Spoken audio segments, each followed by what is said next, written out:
Yo, what's good, man? What's good? How everybody doing? What's good here? Back in this for another live stream, man. I see Mm-hmm. y'all clearly ain't doing nothing for the Memorial Day weekend. What's going on? I'm getting drunk. Did I Huh? say that? I was about to say getting drunk, but does that count? Word. I'm having a drink for all the fallen soldiers. You feel me? Oh my God. Are you gonna pour some out too? Yes, indeed. I'm waiting till I go outside. Though. I ain't trying about that up. But I was trying to bait you into doing that point. Like, yo, if y'all just coming in, man, make sure y'all hit that like button, man. You know, we got a specific topic we want to talk about today. See where y'all thoughts is on this. But yo, real quick, Drew, you ready to have my money for tonight? Come on. We in Miami, y'all got Tyler Hero, but y'all need more than a hero today. You heard? Oh man, come on, man. This is what we worked for, man. Home court advantage, man. Yo. Game 7. Jimmy Butler ain't got another 40-point left in him. He do that shit 1 every 4 games. Nigga sleeping on Jimmy? All right, hey, bro, we can't do that. Like, all I gotta do is get D Wade to call him and give him some motivation again. Like, that's all. Y'all be decent once Embiid get traded over there. That's he's giving out these. He is every year. For the past 3 years, he want to go to Miami, low key. He is looking like he's trying to go to Miami, man. I ain't gonna hold you. They look like Shaq and D Wade. That's what they look like. Instead of they trying to make Kobe and Shaq in Philly, it'll be a D Wade and Shaq. I could kind of see that comparison. I think that's disrespectful to D Wade, man. I ain't gonna hold you. Like, as good as Jimmy Butler is, D Wade was. That's the third greatest shooting guard of all time, man. Nah, that's understandable, but I think that's more fair off heart and all that stuff. Mm-hmm. He said Warriors in 6. Rashad said Warriors in 6, man. I don't know, man. Like, I got who they play though. I got my money on that. I got Celtics beating Golden State. Wait, so if you win this money from Drew, Eli, you betting me on that Warriors series? I mean, it's a possibility. There's house money at that point, so I mean, I might as well. I ain't got nothing to lose. Like, all right, whichever one of y'all win tonight, y'all come talk to me about this bet. Wait, time out. Jew, you my witness to this. A couple of years ago, this man aced the GOAT. Did he not say he do not bet on anything if it's not the Lakers? I did say that, man, but Kobe came to me in a dream. He said, "Easy money, bro." So I gotta take it. Kyrie Irving, nigga, what you talking about? Like, I gotta take it. Yo, man, appreciate everybody for tuning in. I mean, let's get right into it, man. The topic for tonight's show is should people consider leaving a country to find quality partners? And I got this topic based off of obviously we got the divestment movement with black women. With black men, we got the save yourself black man movement going overseas and finding a woman or whatever the case is. So, like, what are y'all thoughts? Do y'all think more people should explore their options and find women or men, from different countries to want to build a family with? Yo. All right, look. Here I go. I don't mean no disrespect. A lot of dudes go out there. When he start off like that, you mean disrespect. Yo, no, you know what I'm saying? Like, a lot of dudes, they go out there and they just breed them and then disappear. You know what I'm saying? So, I mean. They breed them and disappear. I mean, how can they come get you? No disrespect to them, but that'd be the Yo, bro, all right. Yo, one of the callers come in. Yeah, I don't. Yeah, whatever he said. But look, keep it real. If y'all and when y'all come on the chat, let me know if y'all gonna be taking these women seriously or y'all just trying to take them down, and vice versa, ladies. If you go there and you meet Tyson Bedford in Jamaica, you bringing him back to America? I don't know. They're not doing it. They ain't even doing that for the American dude. Nah. I maybe I gotta see what the people are saying. But I think usually when men or women go outside and try to find like a partner, they usually are looking to build a family. Like, you know what I mean? They ain't really trying to just smash. And for that, you could just go and pay somebody and just be out. Like, you know what I'm saying? Like, I feel like people are more trying to build a family and things of that nature. So, all right, watch from the callers. They're gonna surprise you. what you think? What you think, Ace? I don't, you know how I feel about love, man. It's universal. You know what I mean? So, if somebody goes on vacation and they meet somebody and they compatible and they line up and they decide to take that step with them, then do what you gotta do. It's your life and it's short. So find who loves you and who you love and be happy. That's how I feel about it. Now, hold on real quick though. I'm not going front, right? Because it's hard to say. You would probably find someone that will be more submissive from another country because they're depending on you. So, but I mean, doesn't it feel like you're buying your love, trust, and loyalty from that person rather than earning it? Because at that point, you got to consider the fact that they want the exchange of what you got to offer. Well, I guess you'll know when they get that citizenship. If they sticking around or not. But that is another part that I think that's interesting that people don't really talk about is women or men in these other countries. They just as much of an opportunist as some of the women in the States are. So yeah, she might be submissive, cooking and cleaning, and do all the shit that you want because she's trying to secure. You know how the women in the States is trying to secure that bag? She's trying to secure that citizenship, that green card. Like, you know what I mean? So, but the culture in these other places is different. That submission is taught. You know what I mean? Submission not taught out here. It's the opposite. Yeah, so that might be naturally done. Yeah, it is a different respect level for just men in general in other countries, and them being the head of the household, and ain't that much talking back. And I'm pretty sure I need the women to call in because I need to know if that's the thing too. Women always talk about divestment, but usually when I hear divestment, I hear more of it just like a in the States type of situation, like they just messing with white men within the States, I guess. So y'all remember on that show we had? I was like, I don't even know how to explain this person, but the refrigerator John, like, you know what I mean?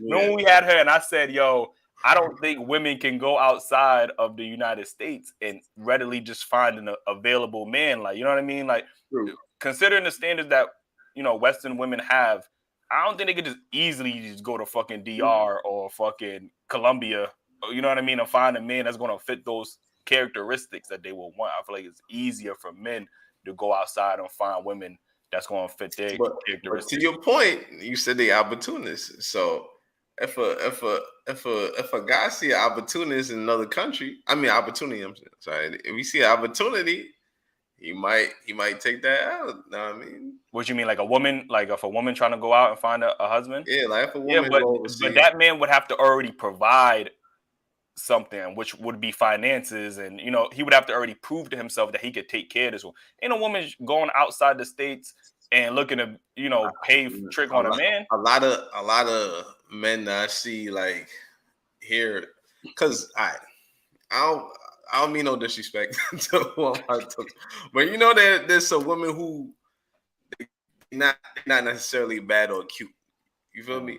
So if they go travel overseas and they meet like a fling on the beach or whatever, and then that fling realized that she got the bread, and then she gonna be head over heels over him because she not getting nothing like that back home. So she might invest in him. And I'm telling you for a fact, women might see them, and those dudes might be submissive to them because, right, like I said, that situation might be conditional. I had a homegirl I used to work with, and she married. They actually got better in their relationship, but he told her from the beginning what he was, really trying to marry her for. And real quick, when I was on vacation, I was staying at this Airbnb. It had like 3 floors on it. On the second floor, it had this white lady. Now this white, she did not look good. That's all I'm gonna say about her, right? But she had this local island dude, and he was a decent looking dude. I'm pretty sure he could have got some jobs if he wanted to, but he was with her because she had the brand. She was staying in a nice Airbnb. She was renting out the cars and stuff. You know what I mean? So they willing to trick.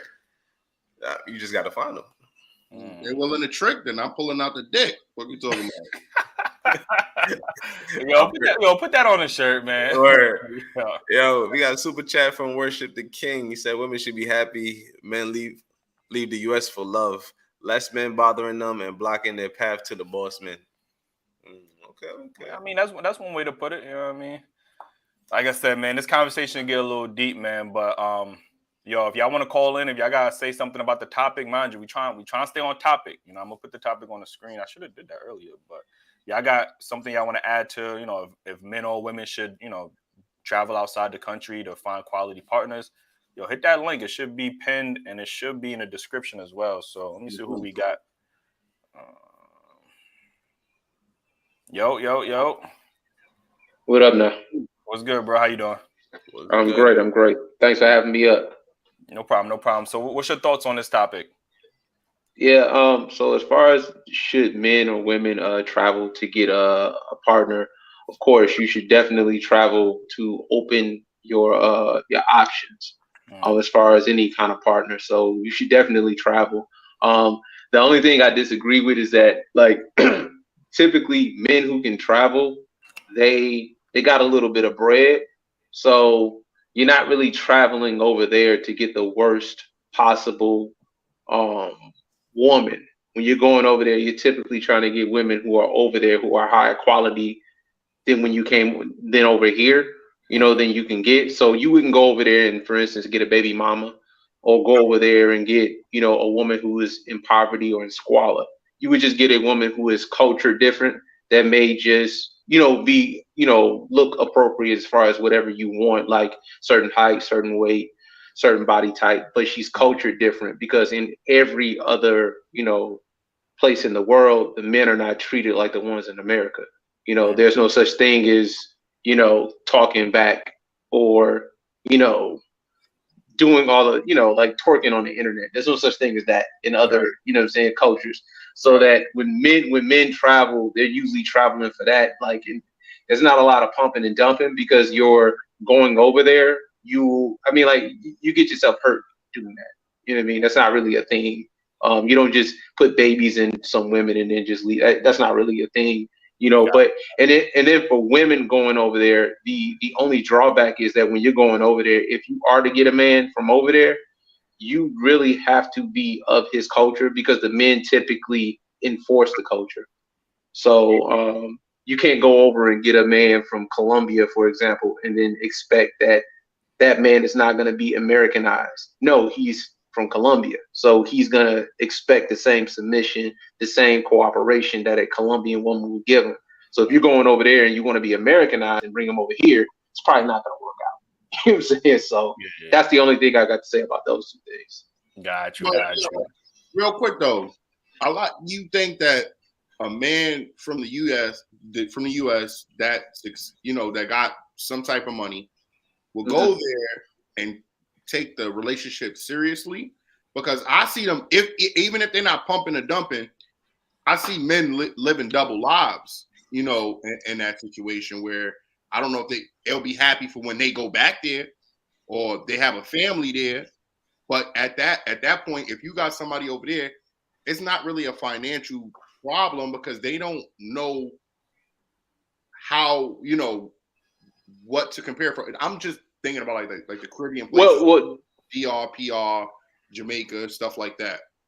Of course, again, but that goes back to my point. You don't go over there and pick a woman who wasn't raised by her dad when you can just get that over here. So if you go over there and you pick a woman that was raised by her dad and was raised by a family, you're picking, or you can just be over here and pick ratchet. I mean, you know, whatever, you know what I'm saying? But most men, when they go over there and they got some bread, it's a lot to lose if you're going over there and you're putting yourself in danger or leaving yourself vulnerable by picking, you know, scallywags. You know what I'm saying? So like, if you got money, you have something to lose. So like, when I hear people say that, and there's no disrespect to you, but it's just like, when I hear people say that, it's just like, nah, that's not what goes on.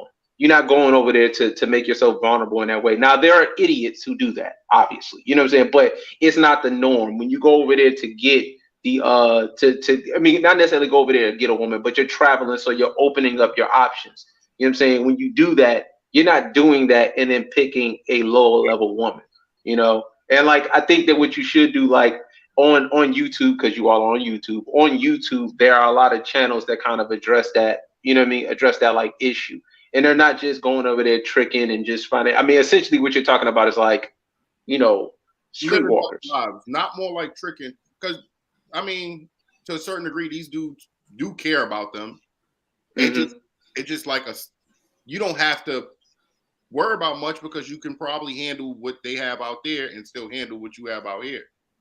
Yeah. I mean, but not having to worry about that still, it puts you at a disadvantage. And then also too, if you're picking women that actually are raised by their family traditionally, they won't let you do that anyway. You know what I mean? Like they probably won't let you do that anyway. You know, you're not gonna just money talks a lot different than but culture in other countries is more important. Like here, money talks. You know what I'm saying? Of course, you know what I'm saying. You can buy them out, but like money talks. Like it depends on what kind of bread you're talking about. Like you're not gonna change her mom and her dad's life with your bread. You know what I'm saying? Or you're gonna buy the family.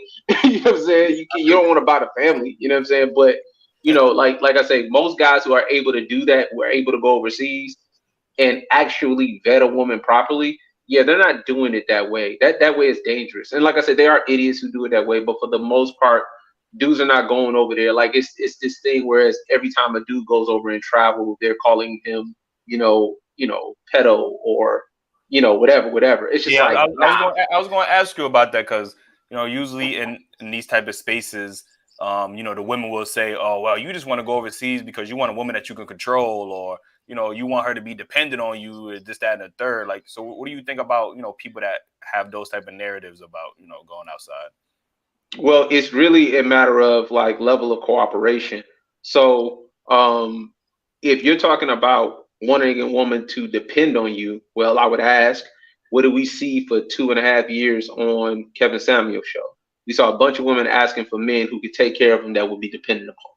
You know what I mean? So like women aren't asking for anything different that the man who would be going overseas that he would get, unless at least that's what they're claiming. If that's what they're saying, then it's like you all want the same thing.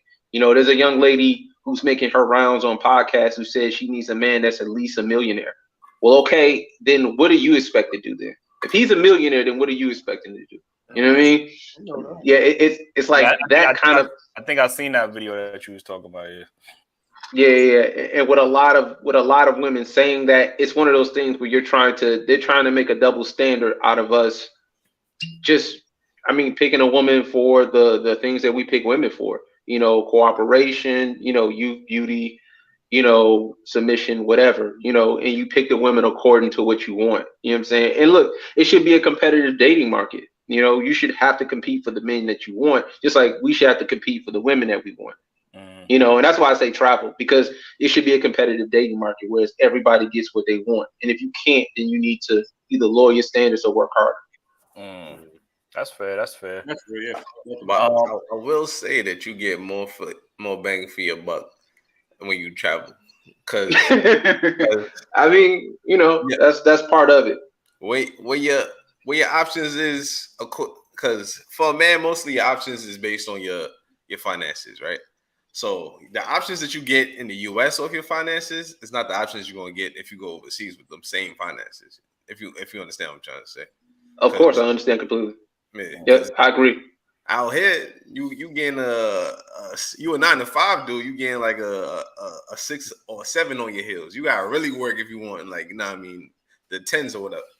But you go overseas, all of a sudden 9 to 5, you a high value man out there. You know what I mean? Yeah, but that really speaks to what, like, then why wouldn't you? If you could, why wouldn't you? I think there's a level of race loyalty that people, you know, even like myself, that I have, like, you know what I mean? I don't knock anybody that does that, but when you say why go, I'll just be like, damn, you know what? It sounds appealing. I'm not gonna hold you, but I just feel like, you know, I could find a black woman, may not be in New York or whatever, the tri-state. I don't know where you from, but you know, I could easily go outside of maybe my area or find, you know, there's 50 states in America. Like, yeah, that's crazy, because JMM just said that. He said, I don't think you have to go out of the country. You can just get out your local region. Yeah, you don't, and that's another issue. Like for me, I'm not even saying date outside your race. I'm not saying ever, I'm not saying go to Europe or nothing like that. I mean, you can just interculturally date. You can date a Kenyan woman or date, a Liberian, Nigerian woman, or Afro-Latina, Afro-Cuban, Afro-Dominican. You don't have to go too far. You know what I'm saying? You just can make sure that you're dating and you're opening your options as much as possible. That's fair. Yo, Mike, man. But no problem, man. Yeah, I appreciate you gave us some good insight, man. I ain't gonna hold you. Indeed, yeah. Thanks for calling. Yeah, thank you for having me, man. Word, no doubt. Yeah, Mike, I ain't gonna front. Mike was definitely dropping some gems over there. We got another super chat from Jasmine, 1999. Shout out to Jasmine. Great topic. To be honest, it makes me nervous knowing that there are more women overseas who are more submissive and appreciate black men, but also wants me to step up my game with my man. Hey, okay. Yo, Jasmine, hit that link, man. Call in, man. We need you to call in, man. Appreciate you. Mm-hmm. Let me see what we got. Talking right there. Word. Shout out to Jasmine. And shout out to her boyfriend, man. Word, yeah, because he's a lucky nigga right now. Mm-hmm. Shout out to Lady Nova in the chat. What's good, Lady Nova? Yo, King, what's good, man? Yo, what's good, my guys? What's good, man? What's good, Mr. Confidence? Hey, look, let me touch on one thing. I disagree with the brother I was just talking to, where he said competition. Mm-hmm. We gotta understand that we were created to compete against each other, man. This ain't no competition out here. Mm-hmm. Yeah, you work on yourself, but also what you do is you find someone that's equally yoked with you. That's mentality, that's personality, all of that. Finances should never play a part in relationships. That's the number one thing that's going to forever divide us. You know why? Because no one's going to be happy. If I make more money than my girl, she's going to feel some type of way. And you already know if she make more bread than me, I'm definitely going to be in my feelings. Wait, so you saying if you make more money than your girl, she's going to feel some type of way? Yeah, she's going to feel some type of way. You know why? Because let me put it like this, bro. Let's put it like this. If you got your spot, right? You sharing your spot with your girl, right? Who name should be on the lease? Well, if you ask her, it would be both of y'all's. I'm asking y'all. Who name should be on the lease? Exactly. Your name gonna be on the lease. So in her mind, if she don't do right at any time, what you can do? Kick her out and go get somebody new.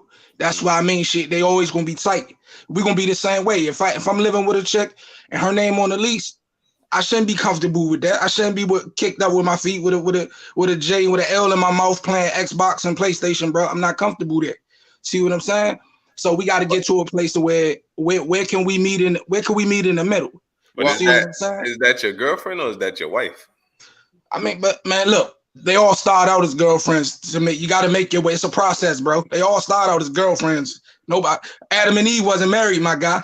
All right, if you laid up in the crib with your wife and her name's on the lease, you still feeling some type of way?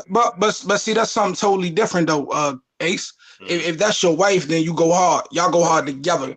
If that's your girl, then you grooming her. Just like if I'm your guy, then you grooming me to be your ideal husband. I'm grooming you to be my ideal wife. You know what I'm saying? Right. So the thing with, like I said in the chats earlier, it's dangerous because I'm gonna tell y'all, my big brother, man, this dude, before they start dying and all that in DR, man, this dude was over there every 3 months, man. And he like, all you need to go over that joint, man, all you need is like 2,000 over there. Wait, what'd you say before they started? What? Before everybody started dropping, and all Americans start going to DR dropping or whatever. I got you. Man, he was over there heavy, man. He always telling me, man, get your passport, come over there, man. Me and my guys over there living like kings over that joint. But the only thing is, you gotta understand, they flocking to the money too. So if I go over there, my pockets is nice. I'm getting the baddest drinks over there. No different than America. You see what I'm saying? So my thing is this: we got to get back to our culture. I ain't against interracial dating or none of that. Like I said, I saw the drink with Lil Bronny James. Salute, man. You know what I'm saying? Mm-hmm. Test the waters, do what you do. He's still young. You know what I'm saying? But my thing is this: we got to get back to loving ourselves and loving each other, man. We can't be looking at each other for financial status and, you know what I'm saying, who you are on Facebook and all this other garbage. Let me get to that Bronny James situation real quick. Yeah. You said that nobody should have to compete, right? No, not at all. But you don't think that white woman or white girl that he took the prom, you don't think she was competing for Bronny attention and she qualified to be the one that he took the prom? Bronny got options. No. Let me tell you why, E. It's a difference. We grew up in the hood. That dude ain't grew up in the hood. That dude lived a good life. I'm gonna tell you right now, I'm in Washington, D.C. You know what I'm saying? And when I walk down the street, white girls is walking away. They curving, they crossing the streets. You see what I'm saying? I wasn't bred to know how to talk to a white girl or a Spanish girl. I was bred to talk to women that shares my complexion, my ethnicity. So that dude ain't grow up in the same environment. You see what I'm saying? He was already bred in Beverly Hills and all that where they at. And just like they bred to look for him. Go get you a ball player, go get you some. They ain't messing with no white dudes out there for real unless they got money. I'm talking about the average dudes, the average Chad or Todd that's living in their neighborhood. Man, they ain't checking for him. They going to go to the high schools, go be a cheerleader, go get the next up and coming dude. That's the difference. They all in a high status neighborhood. If you in that school, but that's what I'm saying. That's the difference. Or you grew up in New York, you grew up in DC or somewhere down south that's predominantly black or somewhere like that, maybe a little bit of mixture of Latinos in there where there ain't too many white people. You don't know how to walk up to a white girl and be like, yo, let me holler. You don't know that shit gonna be awkward, bro. You know what I mean? That shit, like still now, I see some bad white girls in the city. I still don't know how to go up to them like, yo, what's your name? I still don't know how to do that. I mean, that's partially true, but that's all about your personal comfort. You know what I'm saying? Because you no doubt. If you pulled up or said something, they be with the shits. You get what I'm saying? They just as mixy. You know what I'm saying? It's more like on your approach. If you feel like, oh, you know, I feel like this and I don't know how to that shit, that energy shows off. You get what I'm saying? Or you might be looking at her like, yo, she ain't fucking with me anyway. Like you said, she gonna cross the street. So you're gonna approach her a little differently because you already coming in with a bias, like she not gonna fuck with me. Like, but bias might be true too. I'm not saying that. But look, but let me ask you this though. Let me ask all y'all this though. If you go in the club, right? Everybody know y'all from the Daily Wrap Up, right? Yeah. So if y'all walk in the club, 9 times out of 10, they know y'all. It's the gratification. They showing y'all love. That's just because of your status. I ain't on social media. I ain't got no platform. So what I'm saying is, if I ain't, like you said, Drew, if I ain't pulling up in something nice or something like that, if I'm just walking on 2 feet, 9 times out of 10, that broad ain't gonna give me the time of day, yo. You see what I'm saying? Like but that's not just white women. That's no. I'm talking about women in general when I say that. I ain't talking about white women. This ain't about race. It ain't about race to me. It's about people. Like we can't just go run and say, yo, you know, I'm tired of black men, so let me go over here. Because we seeing that white men don't treat African American women no better. How many young queens have we done lost so far? You know what I'm saying? Going out. Hey, fly me out here and don't ever make it back home. We can't say that a black man dealing with a white woman because the brother in Florida just got stabbed up. You see what I'm saying? You feel me? And I know this YouTube, my bad, I don't mean to be all graphic or whatever, but y'all know what happened with that, man. So we can't look at it as like, all right, is it better to go here? Is it better to go there? Bro, you got to just work on yourself. You know what I'm saying? Get yourself right. You know what I'm saying? Get your mind right and find someone that's equally yoked for you. That's basically what it's supposed to be. That's where we're supposed to be at anyway. I can't go out here being in competition with y'all guys. Y'all got the leg up on me.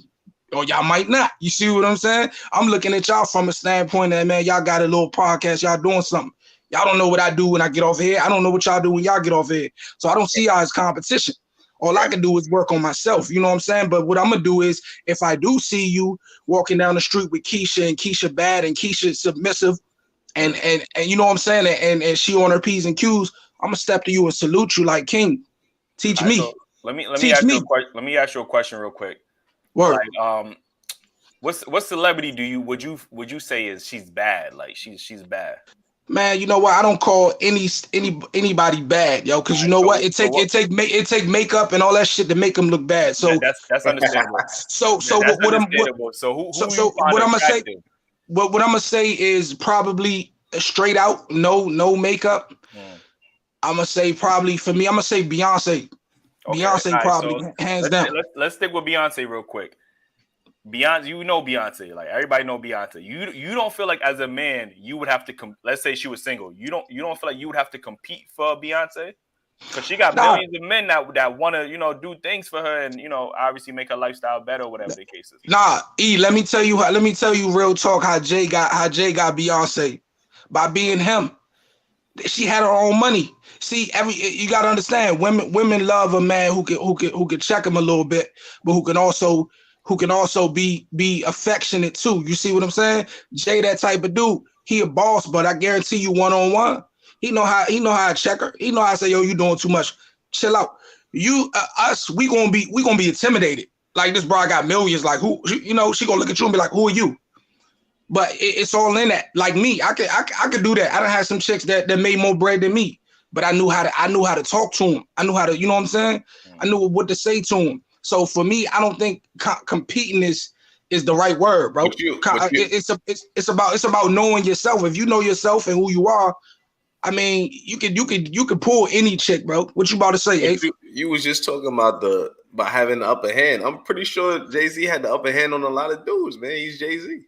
I mean, she could have been with anybody, yo. Let's be real. She could have dealt with anybody. It's thousands of dudes in the game that probably got more money than Jay, for real, behind the scenes. You know what I'm saying?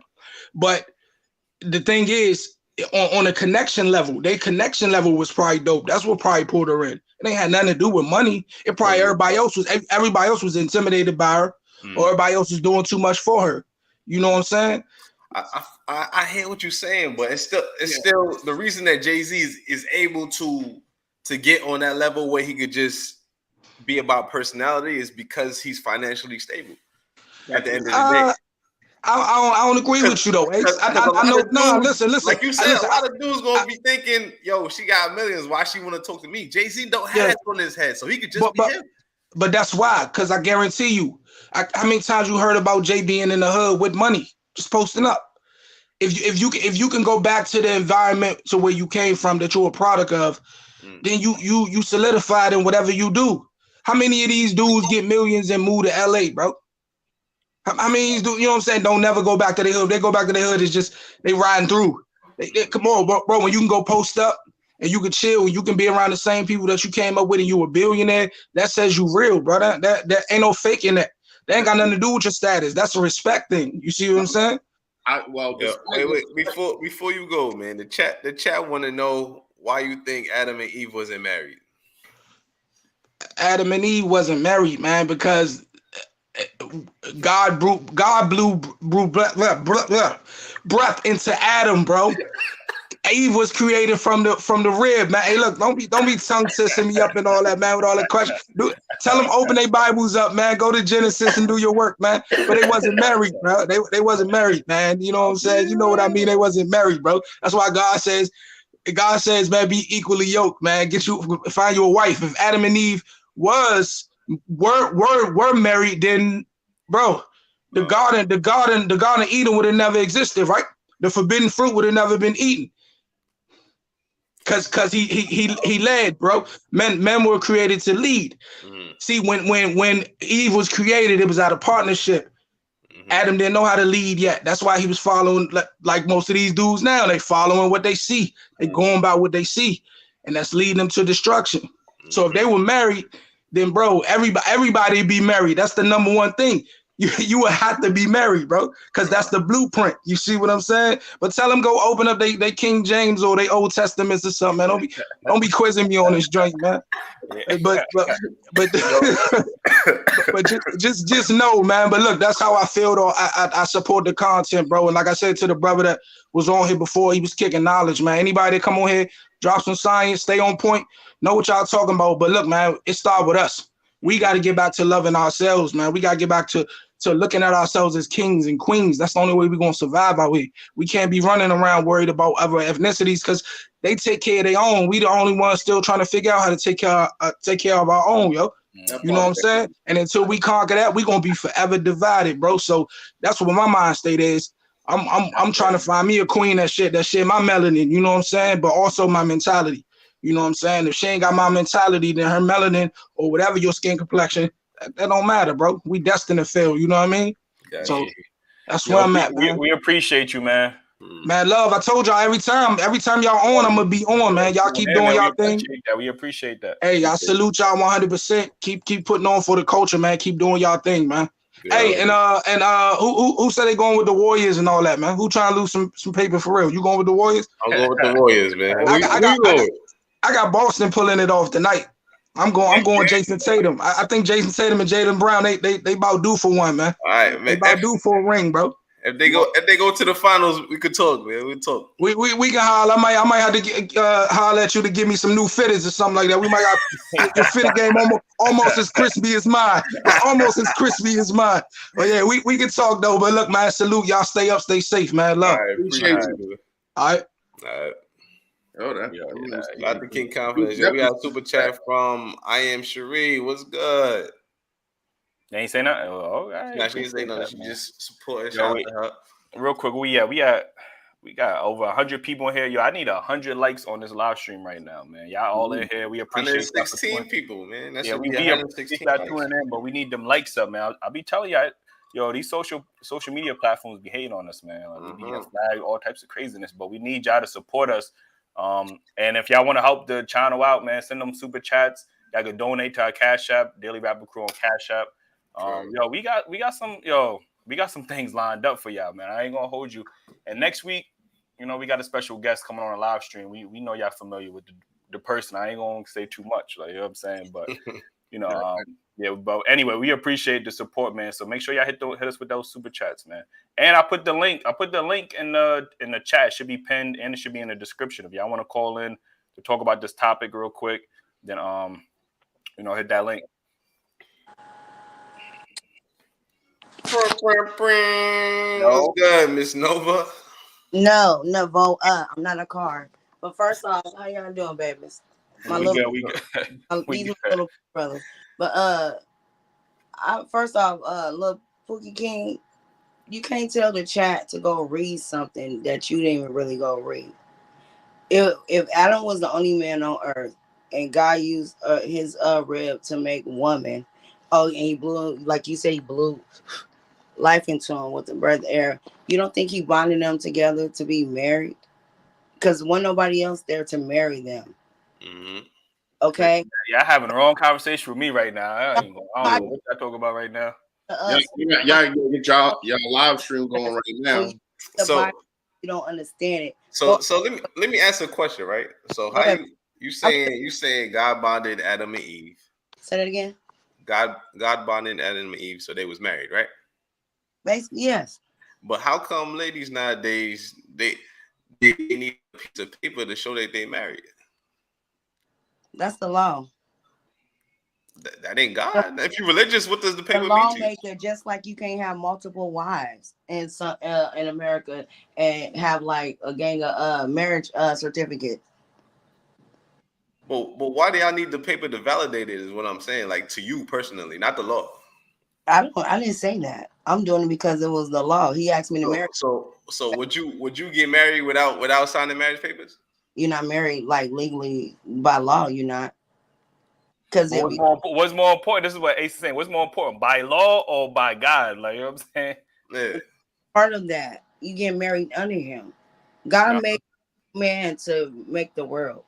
So the man that make the world is making the laws, and he tells us that's how we legally marry. Because God, that's clever. That's clever. I ain't gonna lie. That's clever. Saying, no. Now don't let her get out that one. Like, nah. Like, she don't find a loophole in the word. That's clever. I ain't gonna lie to you. Man. But before there was law, people was just getting married under God, not signing no papers, not getting no marriage certificates, not getting no taxes. Like, it was just you go to a church. Because you the man. You want to be my wife? I do. I want to be your husband? I do. And y'all was married. So now that all these papers is in this bill, that's what I'm asking. Like, so what's more important? The papers that they just made up, because they ain't got nothing to do with the Bible. What's more important? These papers or getting married under God? Lord. Okay. You are getting married to God, okay? God made to make these laws. Why you think some don't like that shit? They want to be. You signing a prenup? Why should I? I help you. I need to. Oh my gosh, like yo. I'm not like that. When people do that and they get married to take all your stuff, you don't think so that? Then you so all right. So if you don't want to sign a prenup, that means you also. Hold on, little big brother, little brother. Hold on. You know, is it malice in their heart when they go after everything to be greedy, especially if they didn't earn it? Because don't nobody deserve nothing, baby. I mean, if just and you didn't do your wifely duties, and you want like so much money from them. That's actually a prenup is just like a contract, just like a marriage. You get what I'm saying? It just conditions that you both agree on before the marriage is complete. So you don't think she deserved that at the end? I mean, that's when y'all come up with an agreement that, hey, if hypothetically or worst case scenario we do divorce, I will give you 20%. You just don't get half. Okay, and if she agreed to that, okay, agree to that. Yeah, but that's what I'm saying. Yo, what the Bible say about a woman getting half in the case of a divorce? Like, it ain't in. I ain't see that. Ain't no divorce in the Bible. Hey, that's man-made. Yeah, y'all gonna listen to me. I just left the mountains in the lake on a boat, and I'm tired as hell, and I drove almost 3 hours. I look a hot mess, and I have to get on like this because I don't care. I got the ring, so I ain't trying to impress nobody. Thank you. Hi, chat. But he made y'all to take care of this world. So ask yourself that question, man. I know the assignment. So, but I'm just ask yourself that question. Why did she come out with that law? Go ask that man back in the days. Ask him. Y'all did that. Because if we don't need paper, people got married back in the days without no paper. They just go get a preacher and he just say, yeah, you can change your show. Why? You know why? But that's what we said. We understand that. But why, when we talk to women about marriage, they seem to care more about these papers being signed than the actual being under God, like having an oath under God. Religious women at that, because to me, if you're a religious woman, it's God over everything, right? They different. Look how they changed up from traditional to ratchets.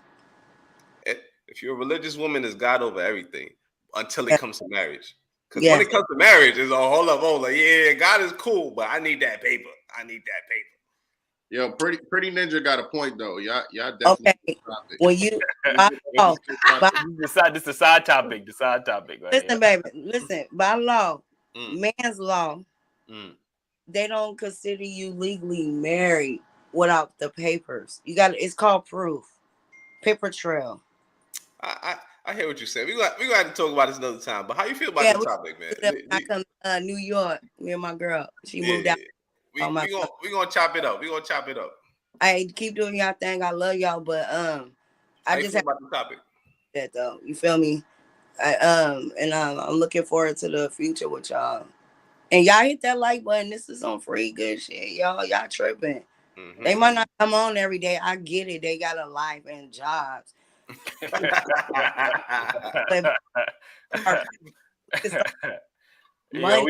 Hit that cash out so they can cook that motherfucking little job and get on here more daily so we can. If that's what y'all want, that's verbally. Thank you, and I love y'all, and I'm out. I appreciate you. Shout out to the lady. She is speaking facts, man. If y'all want us on her every day, man, hit the cash app, man. So we could these lives jobs, man. Yo, I'm gonna be honest. Content creation is not easy, man. Like, you know what I'm saying, that shit do cost, man. I'm not gonna hold you, like, you know what I mean. So, anything y'all can do to support us, man, we appreciate that. Who we got next up in here? We might have to have a live conversation about prenups. I mean, about marriage licenses and marriage under God, man. That might be the next one. Yeah, I'm about to write that down right now. We got a copyright Ace veneers. Them shit's gonna sell out. Yo, you get those on Dailyrapupcrew.com, by the way. Like, you know what I'm saying, you want the premium veneers, like, you know what I mean. Yo, what's going on? What up, Chico? Nothing much. Me being like from like Africa myself, I think like you should like explore your options because like it also helps in your like it just helps in your whole life basically if you decide to like travel and stuff. It's not just like to look for a partner, but you can also like benefit from just the experience you get from travel, and then the life lessons that come with travel too. So I would encourage. You mean travel outside of your continent type of situation, your country? Like just travel. Like say if you're like in, I should say you're in the United States, and yeah, you should go abroad. You should go to like different continents. You know what I mean? You should just go see what else is out there. You know what I mean? And don't have to just be limited to one geographical area. You know what I mean? You can just like pretty much like whatever area interests you. You know what I mean? You don't necessarily have to just like do what everybody else is doing. Like people say, oh, I want to go to Dubai.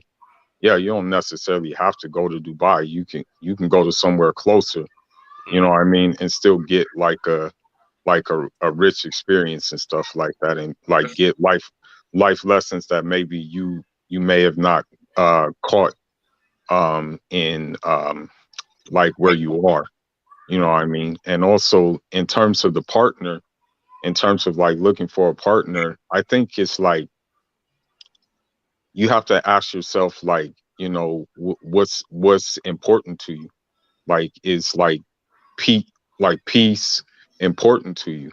Like, is having like, you know, being able to come to your house without like, I don't know, like you having problems with your wife because she's so combative and she's so, I hate to say it, and I'm not saying all women here are like it, but because of feminism and just a number of other factors, like women are real quick, my fault. You said you from Africa, right? Yeah. What part of Africa? I'm from a country called Cape Verde. It's like 10 islands off the coast of West Africa. And you live in the States, or you live over there? I live in the States right now. Currently, I'm living in the States. But all my family is still over in Africa, though. So what difference? What difference do you see with Western women, like women in the States, compared to women in your country? What are some differences that you see? Well, I'm not gonna pigeonhole it, because like I think like, and I can even speak for myself, that when you come to the United States, like even especially when you've been here for a long time, you know, you keep your customs, but at the same time, you kind of have to adapt to this environment. And even me, I had to adapt. I had to keep my same value system, but I had to also like understand how cold it is out here, really, and how savage the West can really be. And what I will say is like, in general, like in different countries, women tend to be raised to be like basically be wives, you know what I mean? Like they tend to be raised to do that. They tend to come from a family where, you know, they saw it in place. You know what I mean? Like they saw like what a wife's role was and stuff like that. You also have to consider that, like, since Africa is a vast continent, you have different tribes and different ethnicities, and they have different customs. But the bottom line, what is always going to be like, you know, a woman was raised to be like, she was brought up in a household where she knows how to be like a woman. You know what I mean? Like she ain't gonna be. I'm sorry to cut you off. Only ask you this because, you know, we're having this topic right now, and I don't know, do other men in other countries, are they thinking about, yo, let me travel outside of my country to find women? Or is that just American men? Are we so dissatisfied with our women that we are the only ones that want to travel outside our countries? Are men in Africa like, yo, you know what? I got to get outside of Africa. I got to go to the States. Well, you know, like in Africa, what it comes down to is the economic situation. Like that's why we leave, is because, you know, our infrastructure is not where it needs to be. So that's why, like, you know, you usually can't stay. You know, I know guys who are here from Africa too, but you know, they have a wife back home. You feel me? And like, in fact, one of my good friends, what he does is he may spend like He may spend like maybe, let's just say 6 months Wait, out the year.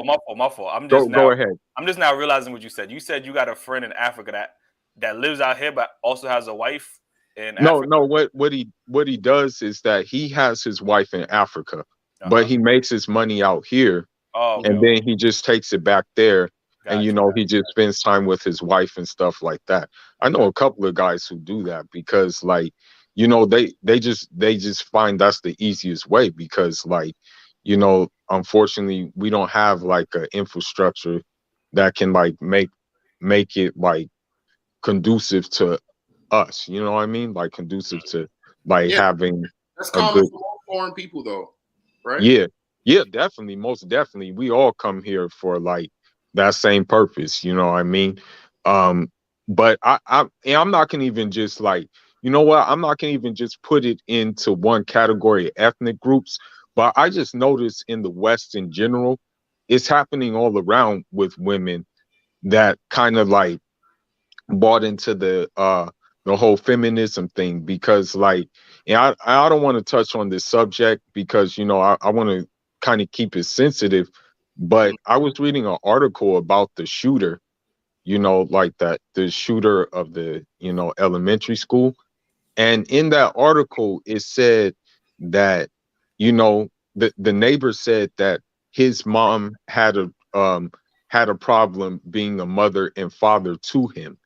And when you have that kind of dynamic here, and it's not just like with like, Black people, it's all around the board because like pretty much women have the upper hand, like even if they want custody of the kid or even if they like just want to let you see the kid, you know what I mean? They pretty much have the upper hand. And so like what happens is like if a dude is like around his mom like that much, what customs is he gonna like, what personality is he gonna take after, versus in Africa, like you're gonna be around your dad. Like I'm not gonna even cap, like my dad was harsh, you know what I mean? And sometimes I like look at it like, dang, I wish he wasn't so harsh, but then like I appreciate that he was so harsh, you know what I mean? Like we couldn't, like for example, like you couldn't even like with him, you couldn't even like really cry. He wasn't with that. You know what I mean? Like if something happened, you'd be like, yeah, you got to suck it up. You know what I mean? Like he said you have to just like be, in other words, like poker faced and stuff like that. So but he was there. That's the whole point. And then my mom's played her role too. Hold on real quick. What were you gonna say, Joe? Quick question. So with it being so strict out there, do you think, because what is it, arranged marriages, is that like a common thing out there? And do you think it would be more successful if parents arrange marriages for their children? Well, I know this is going to sound crazy. I don't want to open up another can of worms, but my dad, he had two wives. You know what I mean? He had two wives at the same time, and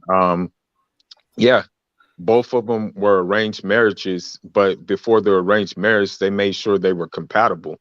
You know what I mean? It wasn't just like, okay, you're going to marry this person. They had to make sure they were compatible with each other. But the arranged marriage did happen. They were like, hey, you know what? But you can marry from this family. You know what I mean? And so that's how it really happened. You feel me? So arranged marriage, for me, I don't see an issue in it. If like if you have a friend and he has like, say he's like, yo, I have my sister here, bro, and I think y'all two would be good, then why not? Why not see if it'll work out? Because that way you already are like a part of something. You already know the guy, like your friend, and if your friend is solid and his family is solid, then you pretty much in a good place. You feel me? So I'm not against that. I'm not against that at all. Because I'm gonna be honest with you, out here, like for me personally, like, cause I'm like personally like I have the intention of actually going through with an arranged marriage, because like I talk to my family all the time, and I say, yo, like, you know, maybe shoot me some suitors that you would think I would be cool with. You know what I mean? So, but I'm just saying that here, you know, just approaching a woman is now looked at as like, you know what I mean? Like it's not, it's even looked at as like, I want to say crazy. You know what I mean? All you have to do is look on TikTok, you know what I mean? To see how like how they go in about how, oh, this guy approached me today and this, that, and the other. And it's crazy. It's definitely like you said, it's a lot different out here, especially approaching women. But yeah. Chico, we appreciate you, man. We got to get to these the other callers real quick, but we appreciate you, and call in more often, man. We're gonna be trying to go live every Sunday. Yeah, absolutely, for sure. Thank y'all for having me. I appreciate it. All right, Chico. Yo, let me get to the super chats real quick. Got one from Marlon Smith with $10. Shout out to you. Say y'all are much needed for us men out here. Keep going. For the ones who don't have a voice, he said go Boston, and everybody hit the like and subscribe button. Big facts. We got a lot of Boston fans. We got Boston fans in the building. Oh man, all us spoke fast from beginning to end, bro. And we got another chat from Monty J6. He said, "What about when other races pursue black men? Are we supposed to wait around for black women?" I mean, but that goes back to the competing aspect that I was talking about. You know what I mean? Maybe if black women don't see value in the black man, these other women are, like, you know what I mean? And they're willing to go out and compete for a set of black men. Like, that's why when some black women complain that these athletes are dating, non-black women, well, maybe those non-black women was competing. You know what I mean? There's a lot. How many times we had on the show women say they're not going to compete? I ain't competing for a man. I am the prize, this, that, and the third. The crazy part is they still don't even understand that, because they feel like they should still be, like, from a dude from a high status of a LeBron. They're like, oh, he should, only date the entire race, and he should be chasing said woman.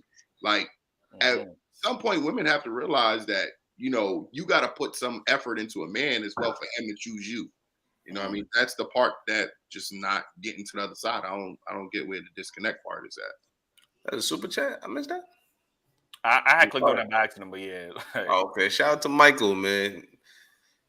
Well, appreciate you, Mike. Yo, I see everybody backstage, man. I'm trying to get to everybody. We doing our best, man. There's a lot of y'all backstage, man. So we're gonna try to get to everybody. Let me see. I know John was here for a minute. Let me see what's up. But I honestly don't believe that, a man should always have to wait for a black woman to, I might sound like the devil to y'all right now, but you can't wait forever for this, Cinderella story to happen, and another woman is showing you what you need. Yeah. Yo, John, you say, man, love who love you. Hello? Man. Yeah, you hear me? Yeah, we can hear you, John. If I'm honest, I think a guy can go outside the country more often than a woman can.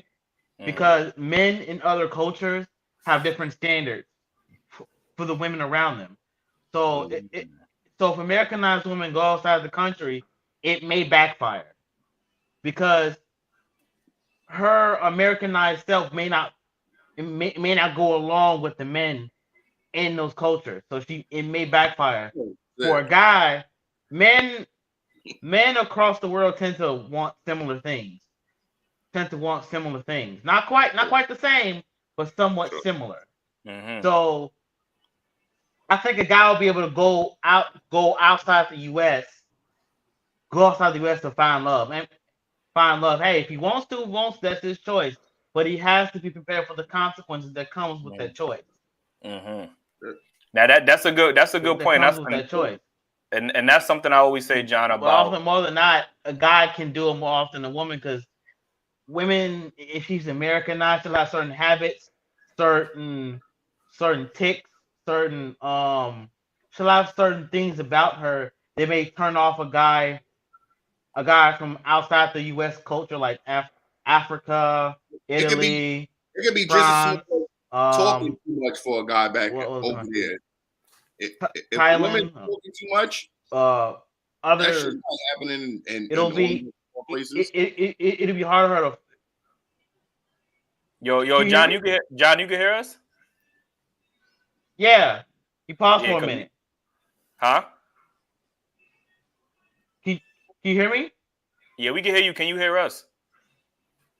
Yeah. Okay, because we kept saying something and you kept talking right over it. So we was wondering if you could hear us. Sorry, I couldn't quite hear you. Kind of paused for a minute. Yeah. Got you. What you saying, Jew? So what were you saying? No, I was just agreeing with you. I was saying, imagine, damn, I lost my train of thought. All that stopping and pausing. But real quick, Gabby said women are able to adapt to leadership. So I don't completely agree. That's fair. I get what you're saying. And women always say they could adapt, but if women in the West, I got it, Gabby. You got to pull up because you got to explain leadership. Because leadership is only based off finances. I don't see how y'all going outside the country and finding these men who's making $6K a year and X, Y, and Z. But that's what I'm saying. If they want the top 2% of men in the U.S. and you go into a different country, what is that number gonna look like in a different country? You know what I mean? Let alone he ain't gonna let you talk. Word, that's a fact. Word. Yo, listen. The Jews of you do not depict the Jews. He's not wrong. He's not wrong. You depicting 2/3 of the Dailyrapupcrew right now. You're not wrong. You go to that place. But that's what John was saying too. Is that men of in different countries have expectations of their women. You know what I mean? So this I don't need a man. Similar expectations. Yeah, similar expectations. So this I don't need a man. I can do bad all by myself mentality. I'm a boss babe. That's not going to work in these other countries. That you being selectively feminine, go to another country and tell a man that you're going to be selectively feminine or selectively submissive. Like, they not falling for none of that. Like, you know what I'm saying? So, shout out to I Am Cherie again with the super chat. You well, I can't. Y'all quite breaking up a little bit. All right, John, we're gonna take you off and then we're gonna add you back in. All right. Yeah, we're going to get back to you, bro. Yeah, Gabby, you funny. Look, see, look, I don't need to talk if he has it handled. Right. Yo, Gabby, pull up, man. Stop playing, man. Pull up to the link is right there, man. Yo, let me see who we got up in here. Let me get the Rashad real quick. What's goody, my guy? Oh, what's good, y'all? What's good? My guy Rashad, what's good, man?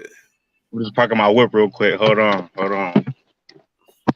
What's good with y'all though, man? What's good, man? What's good? Same old, man. Who you got going to the finals tonight, man?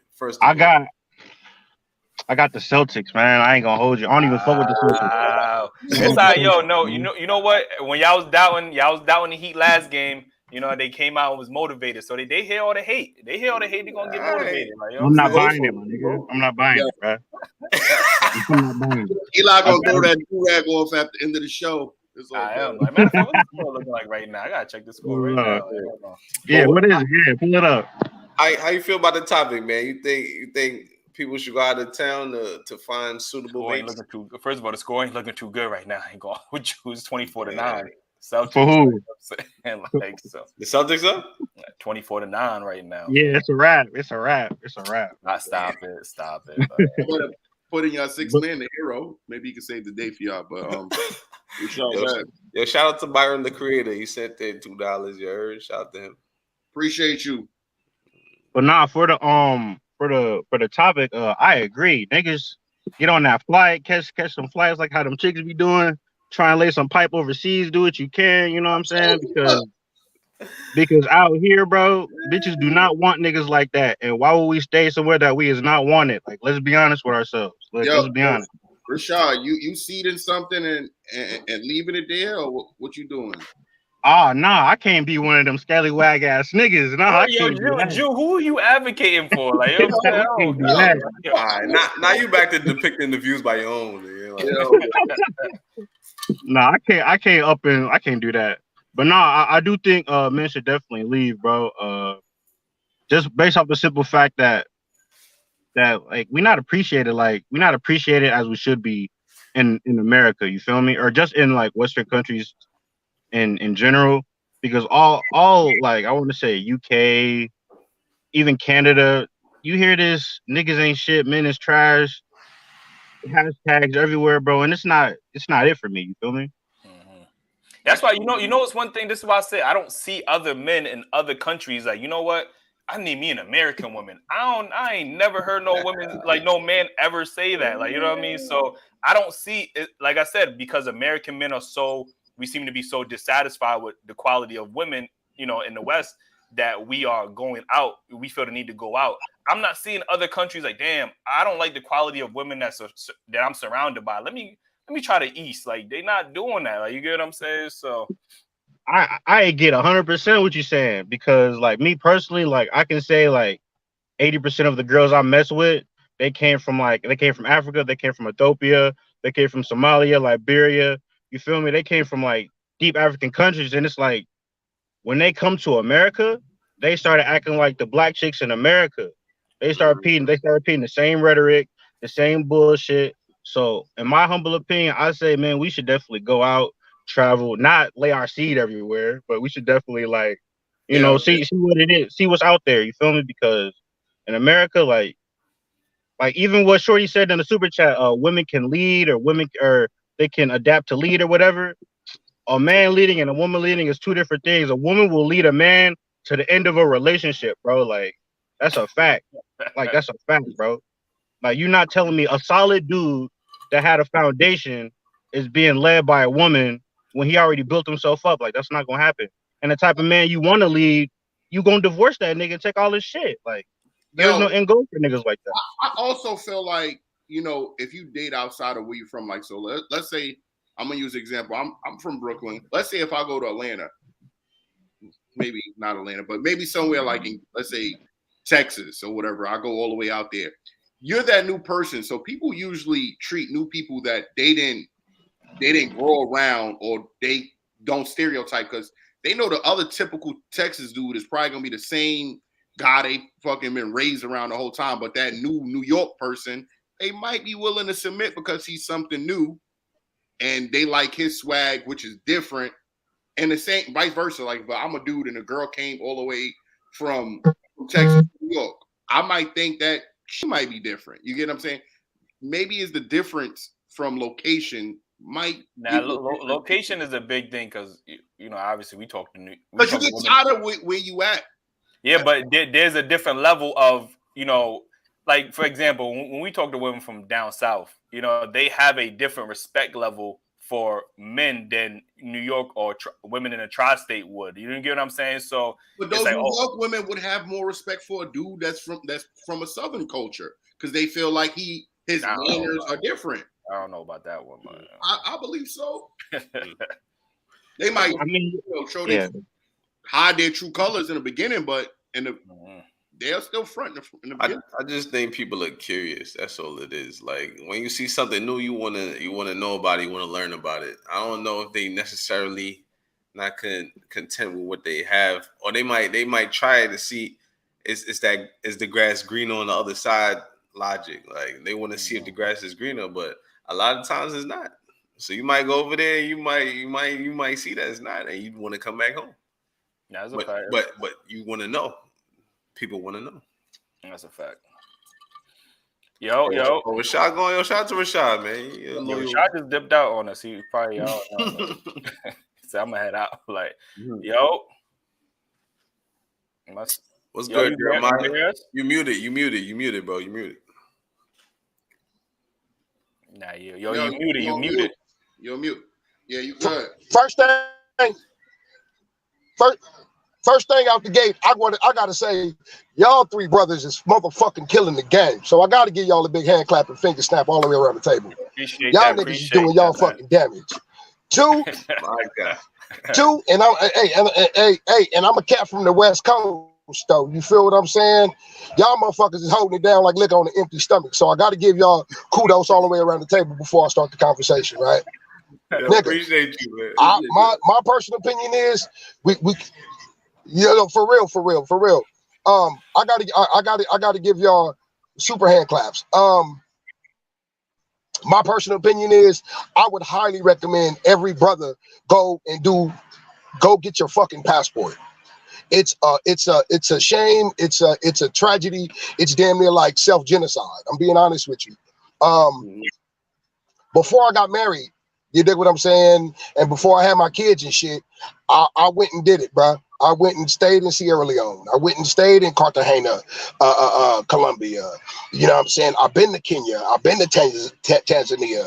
Like, you know what I'm saying? I've been to fucking Brazil. I've been to Panama. Go get your fucking passport.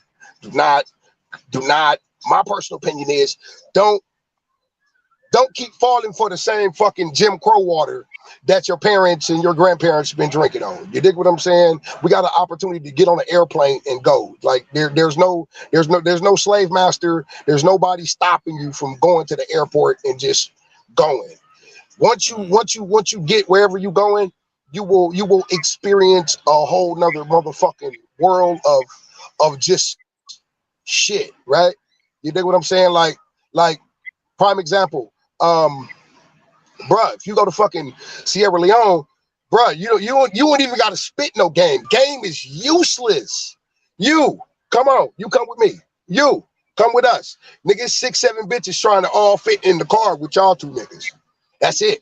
And nigga, they already know what's going down. It ain't no, oh, I gotta take you out.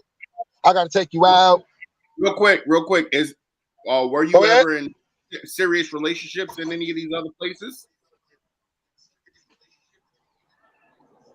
I'm gonna be honest, bro. I was running around knocking shit down. I ain't gonna even hold you. I ain't gonna bullshit you.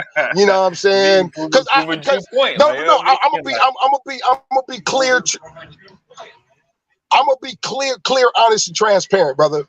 I had to get all that shit out my system before I came back to America and got serious with myself. You dig what I'm saying?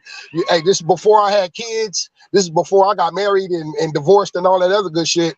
But, bruh, that shit is like a whole nother world on some. That shit is almost better than motherfucking The Wizard of Oz, bro.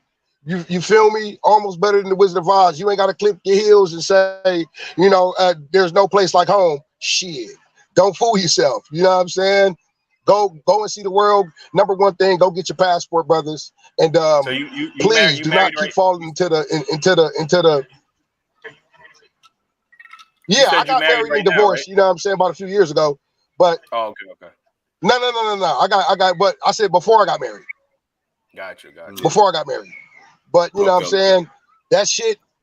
Go and do this shit, bro. Go do this shit. So I just want to give y'all hand claps and finger snaps. Y'all got a banging ass show. Keep, you know what I'm saying? Especially my boy be rocking the Lakers hat. Shout out to LeBron. Shout out to the whole fucking city though. You feel me? Shout out to the whole crypto center. That's my squad. Don't get a passport. Appreciate you. Appreciate you, man. Yeah, I ain't gonna lie, I like his energy, man. He got good energy, bro. I think it is important for people to explore. Like, I don't know if people genuinely go outside of the country and be like, hey, I'm looking for a relationship, or is that something that you look to happen organically though? I mean, that's shit. Like, you can't plan that shit. Shout out to DJ Vapor's GOAT. You know what I mean? He said, Dailyrapupcrew, hey, stop knocking my heat on some real love y'all content. RP Kevin Samuels, you heard? He a Heat fan, man, but they not looking too good right now, bro. I ain't gonna hold you. They not looking too good. But I'm not saying they trash. We're just saying it's not their time. We're not saying they trash, but this not their time. But to answer your question, Drew, sometimes good things come to those who not looking for it. You know what I mean? You ever looking for something? You ever looking for something? You can't find that shit, and then when you stop looking, you're like, oh shit, the shit was right here. It might be like that, man. Sometimes you when you looking for something, it don't happen for you. When you're not looking for it, it just pop up. So that might. Do you have to look outside where you're from for that? You get what I'm saying? Like, no, but what I'm saying is you don't know where you're gonna find it. True. So you guys would be willing. How would that work for you guys? Would you be willing to fucking relocate somewhere else for a relationship that just seems good or great? I think I'm a New York head. You know what I mean? I'm not gonna hold you, but when I meet that right person, I mean, it's a conversation that we can have. I don't know about moving to like. I don't know. I don't know about moving down south. I ain't saying yeah, it depends on the relationship. Like, you know what I mean? If that's where I met in my life, I'm trying to, build a family and settle down. Like, it might be better, more lucrative for guys to go down south because, you know what I mean? The cost of living is cheaper or whatever the case is. You get more for your money. You know what I mean? You spend $300,000 in New York, you ain't getting nothing compared to if you go like the Alabama or Texas or some shit. What if you go to Africa and meet your wife then? You willing to move to Africa? I'm not opposed to Africa. Y'all already know that. Like I would move to Africa. I'm not gonna hold you. You know what I mean? Shout out to Africa, by the way, man. Shout out to Africa, man. Yo, what they saying, Drew? You need your own show? Yeah, I don't know if that's I put that up there because I want to know if that's a compliment or they trying to say I'm some comedian ass nigga. Like, you know Yo. What they said? I need his own show, like. Oh. I mean, you definitely be saying some things that can't be said on the Dailyrapupcrew. That's what I'm saying. Like, was it one of them sarcastic remarks? I don't know. Now, but what about that one show you told me you was starring in? Come on, you're a liar. Eli.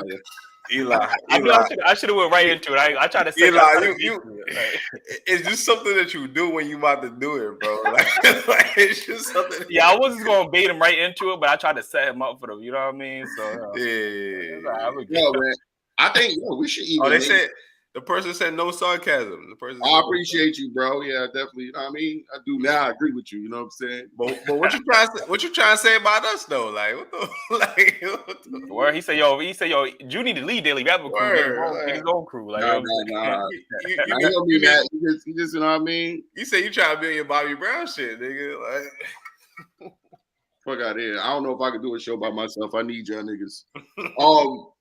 I don't know, man. I honestly think I'm in a relationship now. I could say I'm as happy as I should be, but I don't know, man. I always wanted to go away to school for college, like outside of New York, shit like that. Like experiences in your life, I think we lack. Just staying, and you're not gonna see what your options is just staying in the same community for the rest of your life. So I do agree with that brother that said get your passports. Exploring the world would probably give you a better sight on what decisions you make. You want to go out of the city to visit, or you want to go and just find somewhere else, like to move? Or I think I would have been willing to move if I was in that thing. Like, I don't know. Nothing was really stopping me from leaving where I'm at, besides my children. Shout out to JMM. He said, "Would you move for your career or relationship?" I'll move for both. For both, definitely for both. Yeah.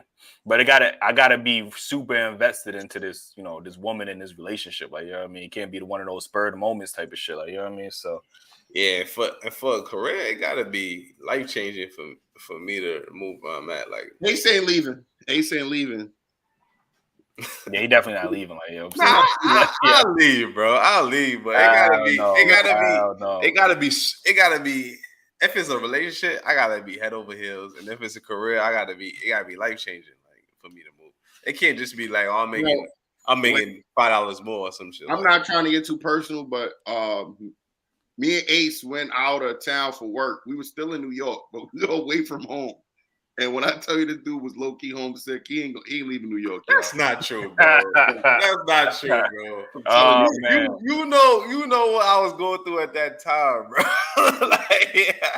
He missed home. After a while, after he got used to it, then it was. But in the beginning, I don't know. Bro, you know what I was going through at that time. I was in a relationship. I'm not gonna say what it was, but I was in a relationship and she was making it hard for me. So that's why I was low key but I had a good time. I ain't gonna lie to you. I want to move out there though, but I had a good time. I definitely want to move out there. I ain't gonna hold you. Make sure y'all all call in if y'all want to join the chat. Shout out to King Confidence. He said, "Yo, Ace is looking like Celtics Warriors. Get y'all likes up and sending y'all super chats mad heavy because Ace gonna need it. New fits coming soon." Yo, first of all, y'all getting hyped off the first half. Like, calm down, bro. Calm down. Y'all ain't got double digits after the first quarter. It's a problem. Yo, it's getting worse too. I ain't gonna. What's the score? It's 34-17 right now. That's light, man. That's light work. Just like they just a whole different looking out of sync. I ain't gonna hold. So do y'all got the same energy for women, for the women that's divesting? Do y'all, because a lot of times from this conversation we hear all the men saying, yeah, like we need to go out, but then I do hear pushback when women do the same thing or talk about divesting or whatever the case is. Then it's like, oh, why I want to divest from black men or whatever the case is. So do y'all have that same energy for women that feel like they want to explore their options outside of black men? Yo, me personally, I'm not mad at anybody trying to find their partner in life. I mean, so if that's what they need to do, that's what they need to do. All right, y'all not gonna like my answer. Once again, I gotta hit you with a disclaimer before you start talking. All right, look, because I'm gonna use an example. All right, because not saying this is a perfect example, but women would say, okay, so dudes would say they cheat in their relationship because the woman ain't giving them sex. True or false, right? Mm-hmm. But they put the effort in to try to have sex with their significant other before they step out, most likely, right? So if they're not getting and they're not getting what they want from there, that's what it usually makes them step out, right? Now, if your woman would step out, you'd be like, what's your excuse? I'm here, right? As a dude, you would say that, right? The same shit is what I'm saying. Like, if you put it in a relationship aspect, most men are not, I don't want to say most men, because maybe I might be just biased, but I would feel like men are putting effort into this. These women that are divesting are just waking up saying, I hate black men and I want to go outside the relationship. So my issue with it is them bringing down black men. Like, if you want to go date outside your race, cool, go do that. But you don't have to bring us down to justify why you want to go do that. Just go do it. So I think they're using the same rhetoric because, like I said, we hear black men say, "Well, the women is not feminine enough. They're not fit enough. They X, Y, Z. They, they're not submissive enough. That's why I'm going outside or going to a different country." That brings my point. So women say the same exact thing. Why are we critiquing their, like, them bringing down black men? And I get the divestment is different because they got a strong hate for black men. Like, what I'm saying? We haven't said a hateful thing about black women since we've been on this show. You know what I mean? But these are pointing out facts rather than women just saying, "Oh, I'm tired of black men because they cheat." The white dudes cheat too. You get what I'm saying? Like, y'all bringing up this one thing that black men don't cheat. Most men do, supposedly, or their most reoccurring issue with their field and their race. But that shit is happening globally. One. So I don't get it. Like, you know what I'm saying? Men, everything that a man would bring up for a woman to change is changeable. Yeah, now that's fair. The only thing I dislike about this conversation is that why is it just black people that's having it? I could be wrong, but I'm not hearing white men, Hispanic men, Indian men saying, you know what? I can't find what I want in my woman. Let me go, travel outside my country. And with black people, we are so divided that we even taking the extremes now to go and date women or men and women of other ethnicities, where these other ethnicities are sticking together. They have that foundation. They have that nuclear family. But black people are so like, yo, not only can we not work together, now we trying to go out and have families with different people. I could be wrong. Maybe y'all could correct me in the chat. I'm not hearing white men. To your point, we are the opposite of other races. Like, in other races, it will be most of them sticking to their race, and then you have the few that's dibbling dabbling outside their race. In the black community, is a lot of people trying to dibble and dabble outside their race, and very few sticking with their race. They want to see what's out there. I don't know why it is. Yeah, that's because we're separated from cultures, colors. Like, we're separated in every department. You get what I'm saying? Neighborhood, you go to from gangs, complexion. You light skin, you dark skin, you yellow, you brown, you dark. From I'm in Africa. I'm from this. You being African means you're not that type of black. You're African black, you're American black, you're Caribbean black. We're separated in every department where no matter how much white people have Irish or different other, people, they still say I'm white, just like Hispanics. They can be from Spain, Puerto Rico, DR. They still Hispanic at the end of the day. We're the only ones like, well, I'm not regular African American. I'm Caribbean American or whatever it is. Caribbean black. Yeah. That's another thing. Like we find every little thing to separate us. And at the end of the day, the only thing that matters is that we're black. You know what I mean? That's it. Like until we get to that point where we see each other as like a brotherhood, sisterhood, a family, like how these other races, like a community, basically, how these other races see each other. Because if they got so much places where you go, like you go on Liberty, all you see is Indian people with Indian businesses. That's it, bro. You go in the black communities, you see black people, yeah, sure. Chinese food, you got Indian places, you got Spanish places, everything else, bro. Like why we don't got soul food in the hood, bro? I don't know where to go to get soul food in the hood, bro. Where do you go? But regardless, we don't control our neighborhood, and when there is soul food in the hood, we rather like, oh, my grandma could make it. I'm not gonna support this business. I'm gonna go to the Chinese restaurant. I mean, how do we expect to evolve and to grow and to support and control what stores is in our neighborhood if we're fucking spending all our money on other ones? That's true. That's true. Like I said, it's just, if you, I do agree that people should get their passports and travel, just to travel, because I have conversations with people in New York City and they swear New York City is it. Like, you get what I'm saying? Like, New York City is big and there is millions of people in New York City, but they don't realize there's a whole world out there. You get what I'm saying? But so I'm not against people traveling and finding a quality partner, but I'm very big on the black community and unity. And I don't see how we could get any more unified if we keep dividing each other and talking about, well, neither one of us is good for each other. Let me just go get a Spanish woman from Colombia, or let me just go get a white man from Brazil, or well, not Brazil, but from like Europe, Spain, or some shit like that. You know what I'm saying? So I'm about to say white women from Brazil. Well, I said white man, but like shit, like, you know what I mean? So I don't know, man. What's the solution, man? Like, is that the solution? The helping the black community? Just date out, just go to another country and find a partner? Like, that's the solution? That's not gonna help. That's not gonna help. That's not gonna help us at the end of the day. We gotta find a way to appreciate each other, understand each other, communicate with each other, and find a way to live amongst each other and support each other. It's just, I don't know. It's exhausting thinking about. Well, see, look, every question we come in, every solution we come with, there leaves another question, because it's like, okay, do we knock a person for finding love in a different department, from a different race or whatever the case may be? Because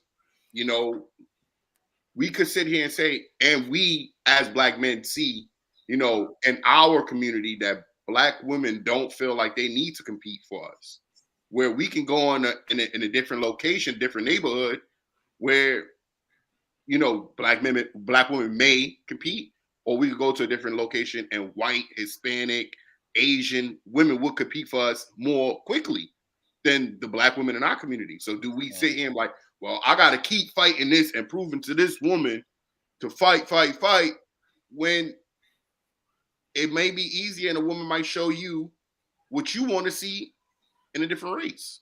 I mean, that's fair, man. It's a tough place to be in, because it's like, you know what you want, but you're not getting what you want where you want it. That's fair. But like I said, I genuinely think black men and women want to be together with black men and women. Like, you get what I'm saying? We just don't know where to find these quality partners. We have so much trauma towards each other that we feel like the only answer is to go outside our race and, find love, or whatever the case is. And I'm not an advocate of that. I feel like, at the end of the day, we all that we got. Like, I always say that we are literally all that we got. Like, nobody else is coming to save us. Nobody else is doing this, that, and the third. You know what I mean? So at some point, we got to figure out how we can stop having so much hate towards each other and learn how to be united. Because when we are united, that's a big thing, and this is why they work so hard to dismantle us and being united, man. Like, exactly. Listen, man, we gonna have to we're gonna end this a little earlier tonight, man. I gotta watch the game. I gotta see what's up. I got money on it. We gonna talk to John again, see if he right. Let me see. Oh yeah, I didn't even see John right here. Like, let me see what John's saying. Yo. Sorry. Earlier something went wrong. Can you hear me? Yeah. What's up? I was trying to come back in, but everything just went wrong. Where you from, John? Chicago. Chicago. Chicago. Shout out to Chicago. As I was saying is, a lot of the times, wait, kind of forgot what I was saying. Kind of forgot too. That's a train of thought. Yo, John. Yo, John. How you feel about people going out of the country to find love? Basically, how you feel about that? Well, it's their choice. They want to do it, yeah, but they got to be prepared for the consequences. And what's the consequences? You might get tricked out of your money. You might get your clothes stolen. You might get a lot of things stolen. You get a lot of things stolen. I've seen a lot. Yeah. So you from Chicago? You've been out the country, I'm assuming. Nah. Watched you never a lot of stuff. Where you seen it at? On YouTube or? No. News. Oh, the news. Okay. Yeah. Do you plan on going out the country? Not really. Okay. All right. So you just a local. All right. You in a relationship, John? Nah, I'm pretty young. How old are you? I'm 20. Really young. Okay. It's crazy that 20-year-olds is having these listening to these conversations. Bro, when I was 20, bro, I was not thinking about, damn, I got to get outside the country to find me a quality woman. Like, you know what I'm saying? Like, that's crazy to me. Like, you know what I mean? Well, I'm a little different because do you know what autism is? Yeah. So I have that. Okay.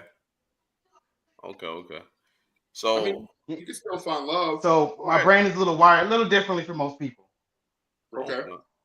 So you're black? Yeah. Okay. So would you like to be with a black woman? Yeah. Either black or Mexican. Why Mexican? Why Mexican? Well, since I'm on the spectrum, I tend to like specific things. So like what? Like I tend to like a black woman, like curly hair, long hair, or with a nice shaped body usually. Okay. You don't think you can find a black woman like that? I probably could. Okay. I probably could. All right. I'm just saying about dating inside your race. Mm-hmm. You know that most people marry within their race, right? Yeah, that's a fact. Definitely. About 25.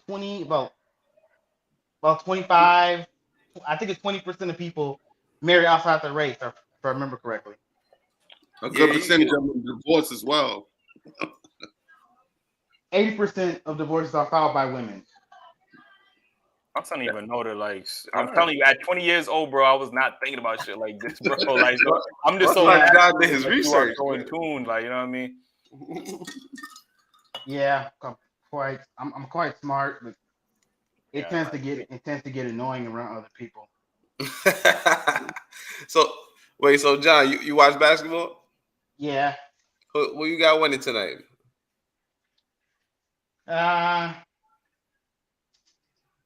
Celtics. Okay, all right. John on point, man. He just checked the score real quick. You see that yo, John, man, we appreciate you calling in, man. Like, all right. Yeah, appreciate you, John, man. We'll back up another time. You heard? Oh, we got a shorty in the building. Okay. What's up, pretty ninja? Hey guys, how's it going? Good. How you doing? Where you from, actually? I'm sorry. I'm from Canada. Canada. Shout out to Canada. I mean, I love my Canadians. We love you too. So how you feel about the topic? Yeah, how you feel about the topic? I agree with it. I think that you should go where the love is. I mean, right now I'm in a relationship with a Jamaican guy, and we are exactly, we're almost 7 years strong. And, I'm from the Portuguese community, so I tend to bubble myself in with Latina because it's very, it's a Latin root.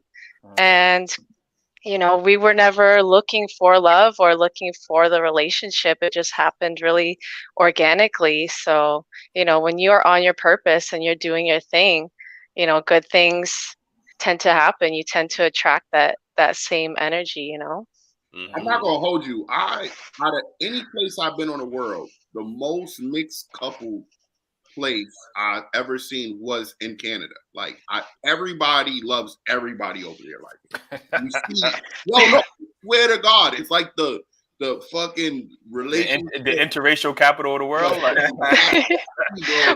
we're the friendly neighbor to the north, Yeah. No, it's very common out there.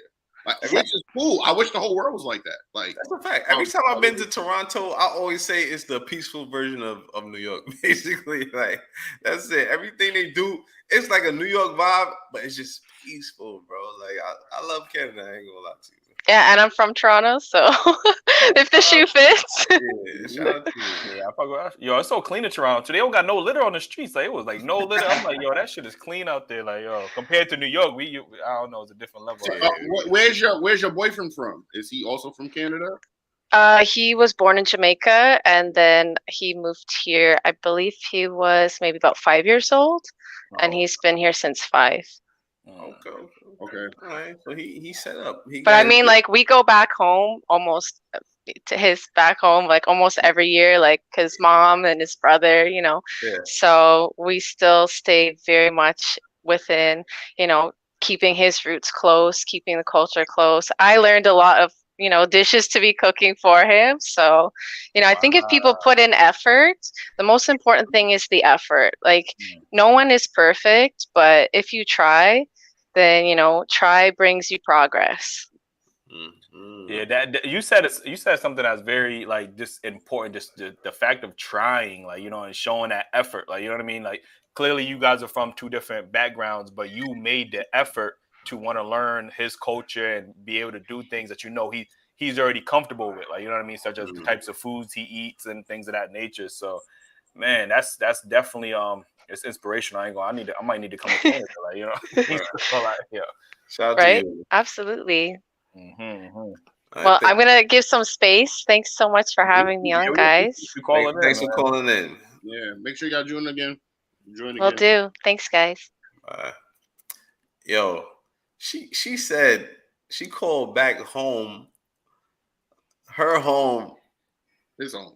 And it's his home, bro. But she's so invested in the relationship that she's referring it to back home like it's her home as well. That's yo. But did y'all notice?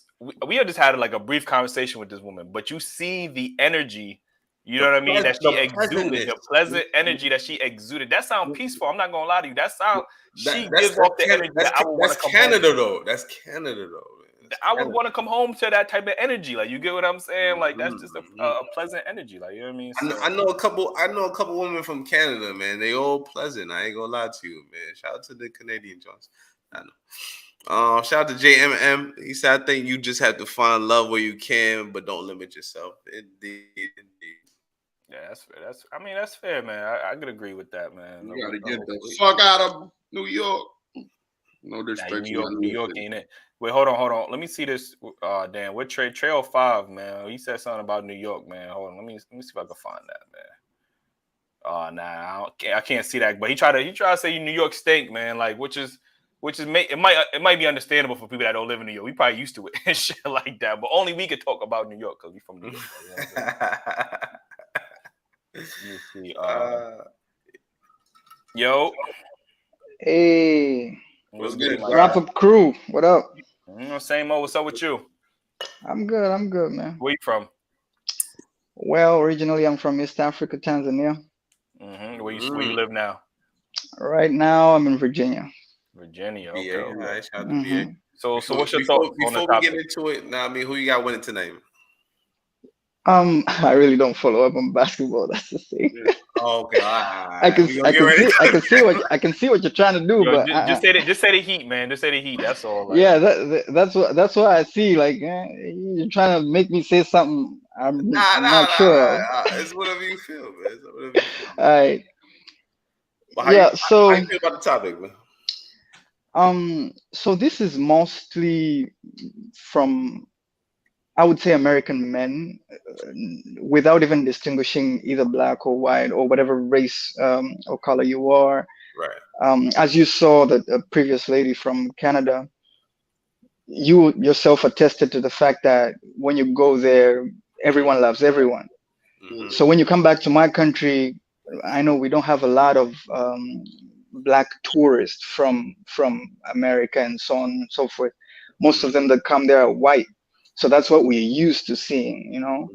So when they come there, we just love them like people, you know, and they're welcoming, they're good, you know. So when people get married to them, they just get married to them because they're people. But as you know, the world has developed, people recognize, oh, okay, so there's advantages of going there. You get to explore, you can get exposure, and so on and so forth.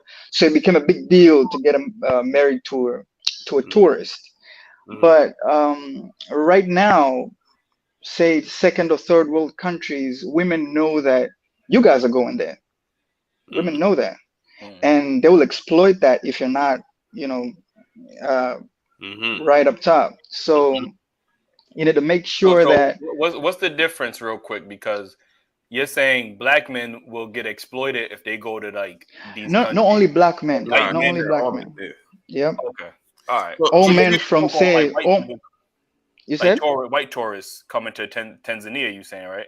Mm-hmm. Well, tourists in general is what he's saying. Huh? I'm sorry. Come again. You're referring to tourists in general, right? No. I'm saying like from me growing up, the only tourists or most of the tourists that have been coming to my country are white. All right. So if they were of my complexion and they come up with your accent, they'll be like, oh, so okay, he's not from here. Because when you come to my country, you look like everybody else.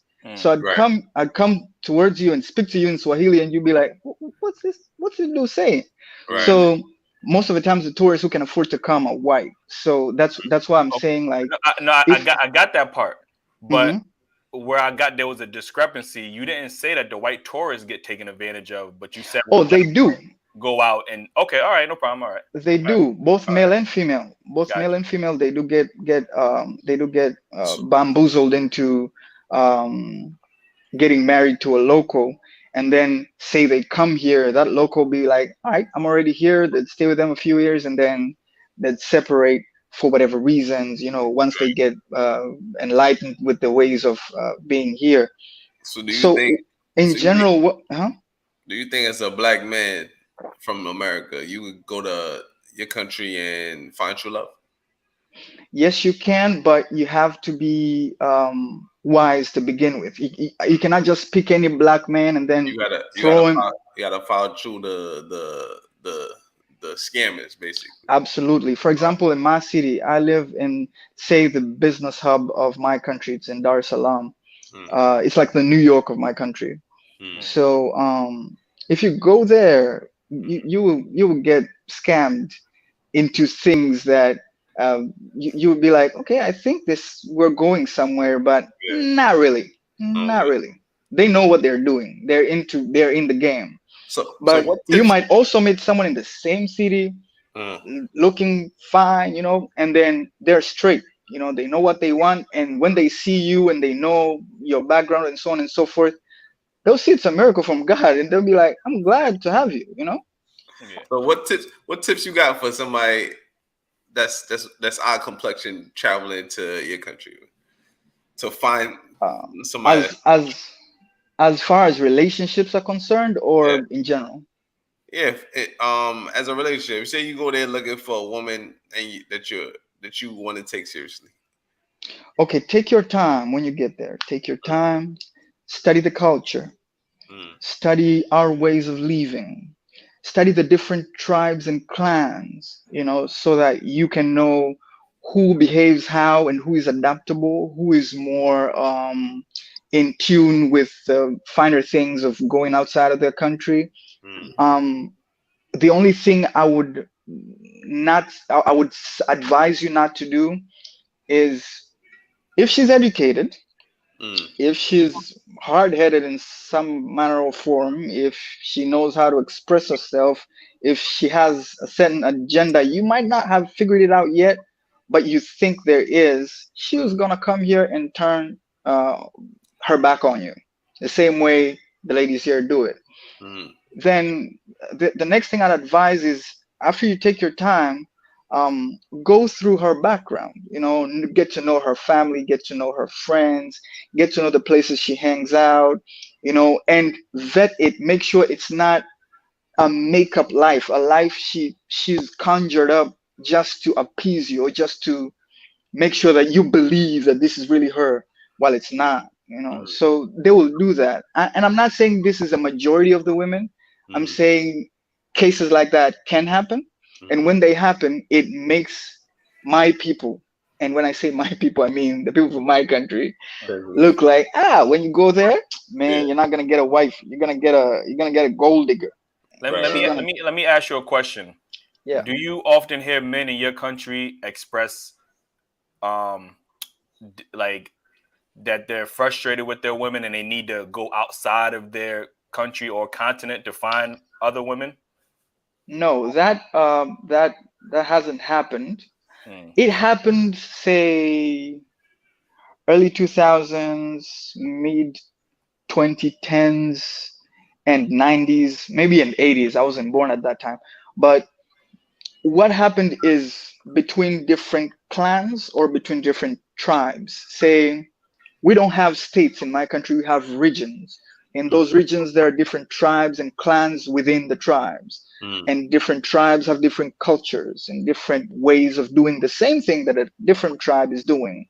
So we had a different tribe might have a preference, that marry on, the same thing that's happening in the US, that black women prefer black men to be with a person of their same skin color, and vice versa. So the same thing happens, is that my tribe, they want me to select women among the women in my tribe, so that culturally we're more in tune. They can, my side of the family can speak to her in a way that she'll understand. She won't find it offensive. That is what happened, but not going outside of the country. No.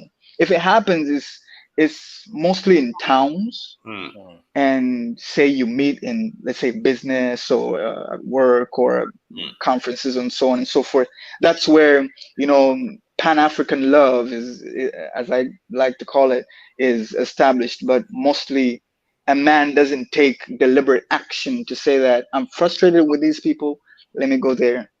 Nah, most of the times maybe they would say, I won't take these girls that are in town. These girls are too freaky, or are too devious, or too mischievous. I won't take these ones. I'll go back home and get my very local, down to earth girl, bring her to town, make a family with her, and carry on. Got you. So yeah. Why is the culture so different in the regions that you would say? Like you say, it's not states, it's different regions. So when you go to different regions, you said the culture is different, right? Yeah. Why is it so different? All right. Because they got different tribes, right? Yeah. Say in your tribe, your ancestors used to worship a particular type of tree. And a different tribe 1,000 kilometers away, this is like 500 and something miles away, worshipped another particular type of tree, or say a rock. Once those two cultures meet, they will clash, because we treat your tree as food, they treat our tree as food. You'd be like, why? Why? We worship that, So why are you doing this? I gave that very dumbed out example to show you that there are very simple things and very big things that we do different in different culture, in different tribes. Mhm. For instance, like right now, I'll give you a basic example. Say dowry. You know what dowry is, or bride price? Familiar. Okay, It's a dowry, right? it's a token, say a token of appreciation or gift that a man gives to the parents of his betrothed, as to appreciate the fact that I am getting a flower from your garden, sir, Right. and this is to Oh, that's appreciate the fact that That's like what old girl yeah, was we saying. had a guest on the show that said that. We didn't get it. She said when a man goes to marry a woman, he goes to their father and he says, "I seen a flower in your garden and I would like to pick it." Is that a saying in your tribe? It's not that way exactly, but it's the same, along the same lines. But But she was from a different tribe, so it makes sense. So would you say that the major difference in the different tribes is religion based? Not really religion based. That can contribute because, say, for example, in my part from my region, I come from the region of Kilimanjaro. From a district called Machame. We're at the slopes of Mount Kilimanjaro. So from my side of the country, most of the colonial masters that stayed there were Lutheran missionaries. And then a different part of the country, there were a lot of Muslims. A different part of the country was a lot of Roman Catholic. So different clans and tribes adopted into that and formed some of their things, changing some of their things to follow whatever they saw. So when you go there, let me go back to my example of dowry. Say my home, they would want 10 cows, a set of this, a set of that, a set of this, and a set of that. That's it. We drink, we have fun, the night is gone, the dowry is paid. We move on to other following ceremonies. You go to a different tribe that have this ritual and that ritual and that ritual, so on and so forth, until they'll be like, all right, the gods are satisfied now. You can have our daughter. But that is a simple example to show you that we have different cultures between different tribes. But as of right now, because of the technological advancements and the fact that not most people live in rural villages, it's dumbed down. There are general things that are still there, like an exchange cattle, or we'll slaughter some cattle, eat some barbecue and some soup and stuff like that. But not that much we don't discriminate that much. We just make sure that the son or the daughter understands where they're going and what they're gonna meet. All right, my last question. Africa. You're enjoying this description of Africa, huh? I love Africa. We all learning right now. I ain't never been there, but I love Africa. I mean, but Africa is one of the richest countries resources wise, right? But it's so divided. What do you think it would take for Africa to come together as a whole, like the continent? What do you think it would take? I know that's a big question. Thank you, sir. You saw that before me. What do you think it would take? But I can give you a very general answer. But just give me what you got. If you would want me to explain later, we'll do it somewhere else. So this is what I'm gonna say real quick. Because of our history, as you know it right now, we are right now still dependent to the people that previously occupied the continent as our rulers, economically, politically, in many intricate ways. They still left their fingerprints or imprints in our ways of life. Therefore, they'll make sure if I can benefit, say, Ace the goat right here, I can benefit you. I say, hey man, I'm gonna make sure your children your grandchildren, your children's children can benefit from having that, then we will be able to grant you this say dam or say this infrastructure and so on and so forth. Therefore, because of that, you will be able to give them something that is not really beneficial to your country, but is beneficial to you individually. Therefore, our leaders might start dividing up resources, might start dividing up our own country infrastructure because of that. Then we'll be like, why is everything in shambles? It's because previous leaders fell into that trap, fell into that illusion of the fact that they will be sorted for life and their country will be sorted for life, but it's not true. So because it is not true and they know it is not true, they'll benefit off of the violence. In Congo, a country right beside mine, they're still mining cobalt out of there, they're still mining nickel out of there, but the country is not in good condition. The roads are not in good condition. But all the electric cars in China, here, anywhere, they get some of their minerals from there. Why don't they fix it?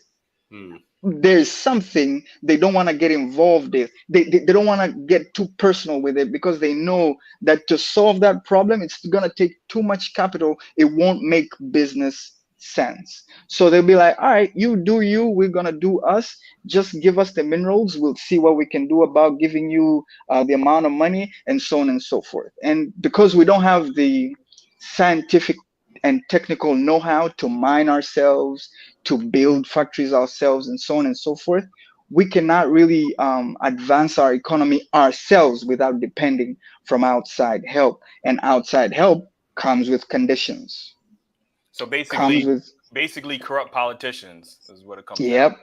Yep. So the whole system from top to bottom needs to be overhauled. That's why I'm saying it's a very broad question, but in general, I just gave you a rough around the edges answer to show you that this is not a very easy issue to tackle, because once you say, I'm going to straighten this thing out, you're going to piss off someone at a different corner, and they're going to bring side effects that are going to affect you and you personally. You'll be like, oh, so you want to make things right? All right, no problem. I'll make the price of this thing higher, and let's see if your country can afford it. So that's why there are things other political leaders will campaign on, get into leadership, but still not fix because it helps their bottom line. Got you. Yeah. Josh, man, we appreciate you calling in. Bro. No problem. I'm not gonna hold you. I really want to have like a all African panel because there's a lot of dialogue that I would actually want to be able to have. Like, you know what I mean? So conversation like these. To join that panel, man. All right. Yes, sir. Thank you, sir. All right, man. Have a good night, man. You too, sir. All right. Oh shit. Real quick, shout out to Pretty Ninja. She said, sending love to the crew. Thanks for having me on the panel. All that happiness and success to you, gentlemen, for being out here doing the work. Appreciate you. And shout out to you and your relationship, man. You was very pleasant. That's the support right there, man. Word. Shout out to her, man. Yo, I seen the comments saying that I'm Haitian and like I'm Nigerian or something.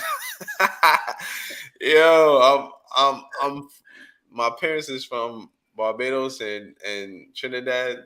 I'm Bajan and Trini. That's where I'm from. I ain't from nowhere else, man. But shout out to all them other countries. And I love Africa. Shout out to Africa and all that good stuff. Somebody said I could easily pass for Nigerian. Are you not Haitian? Nah, bro, stop it, bro. Come on, man. My last shorty was Haitian, though. No, State. You said State Ihobute? Never, bro. Yo, don't put him on the spot like that, man. Stop it, bro. Yo, man. So, by the way, that score, the Heat catching up. So the Heat catching up. I ain't gonna hold you. I got real quiet in the chat. So, you know what I'm saying?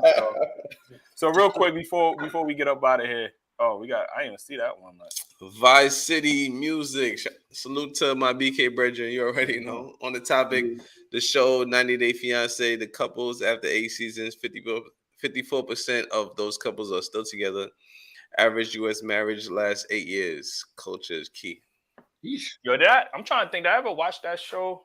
I watched Married at First Sight. Like, I seen that. Yeah, fiance.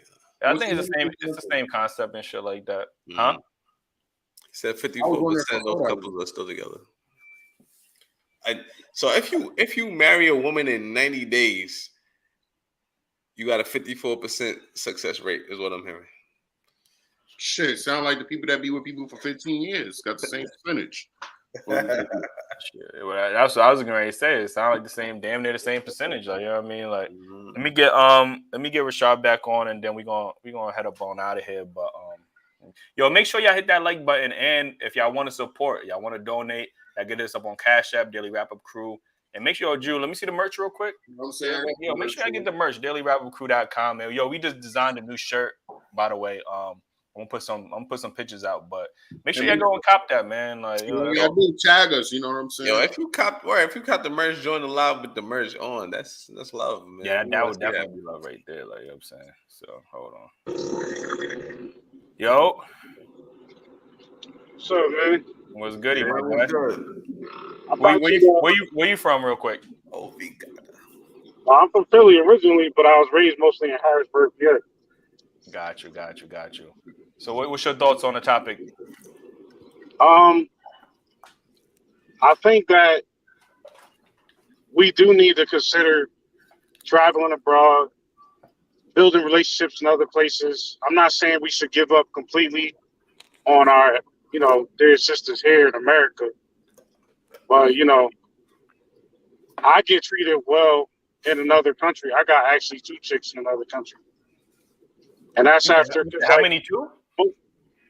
You got 2, you said? Okay. So you say what country, if you don't mind me asking? I mean, it's Dominican Republic, but you could do this, and it just depends on your relationship. You can meet women from other countries, Colombia, like you said, Barbados. There's countries in Africa. So do you feel like the women that you have, the love for you is genuine? Or I was getting ready to ask that too. Right? Opportunistic.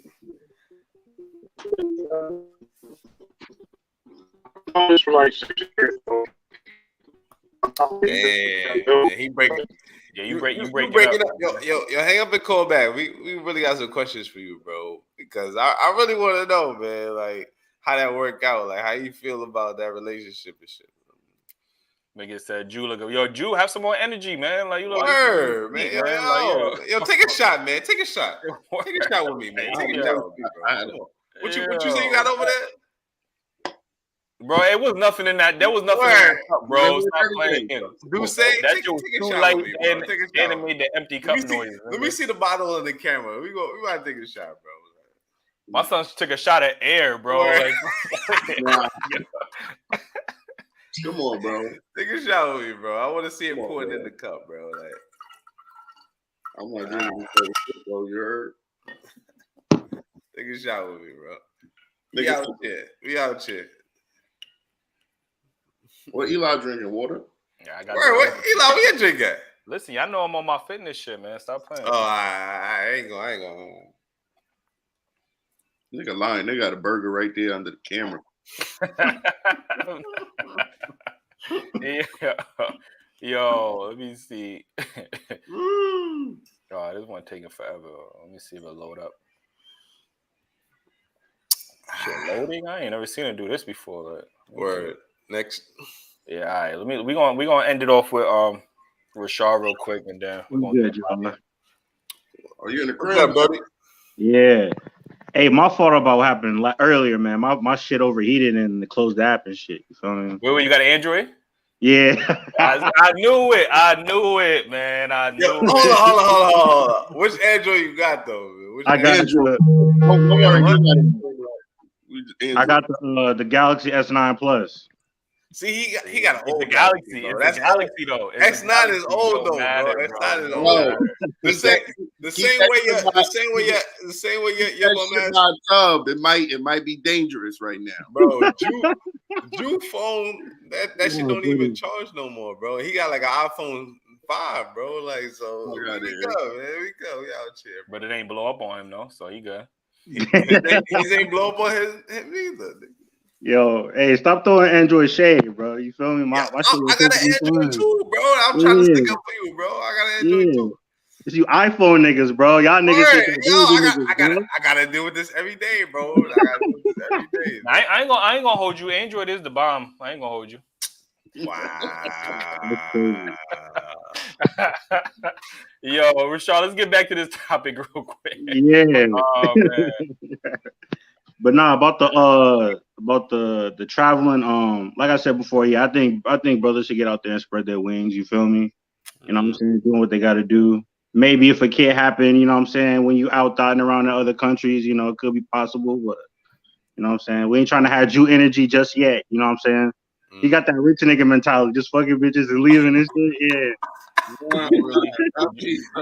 I'm saying if I would. Nah, he not that's not the rich nigga mentality, because he not sending a check back home.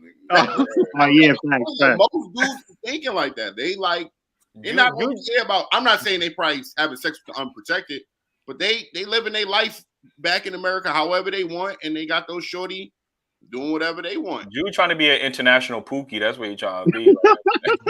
Yeah. I would say back in my day, I did have a committed girl in Jamaica. You know what I'm saying? And I had a committed girl in the U.S. So when I went to Jamaica, I had my girl there, and then when I came back to the States, I had my girl here. You know what I'm saying? But did you take that girl in Jamaica seriously? When I was there? Of course. That don't count, man. That don't count. He said when I was there. That don't count.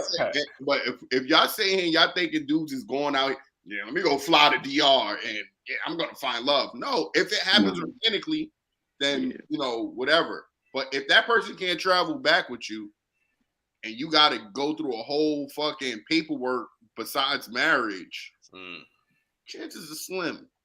Yeah, that's that 90-day fiance type shit. Yeah. But I mean, that marriage is the paperwork you need. That's it. What do you mean paperwork besides marriage? What paperwork are you talking about? You got to go through a whole system, don't you, to prove that y'all not marrying just for them to get.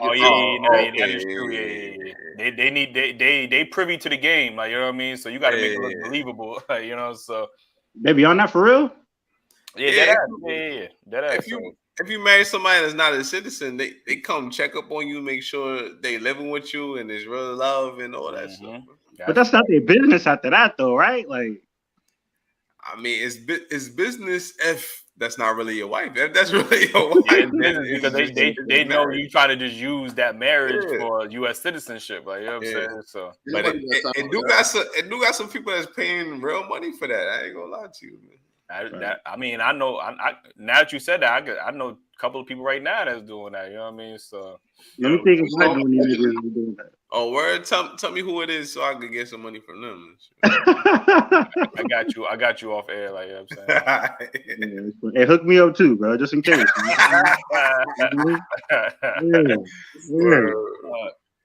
Hey, yo, but Eli, man, I got a question for you, low key, bro. Yeah. Hey, man, I caught one of the clips, man. I said you be spitting on bitches, bro. Is that true, bro? What?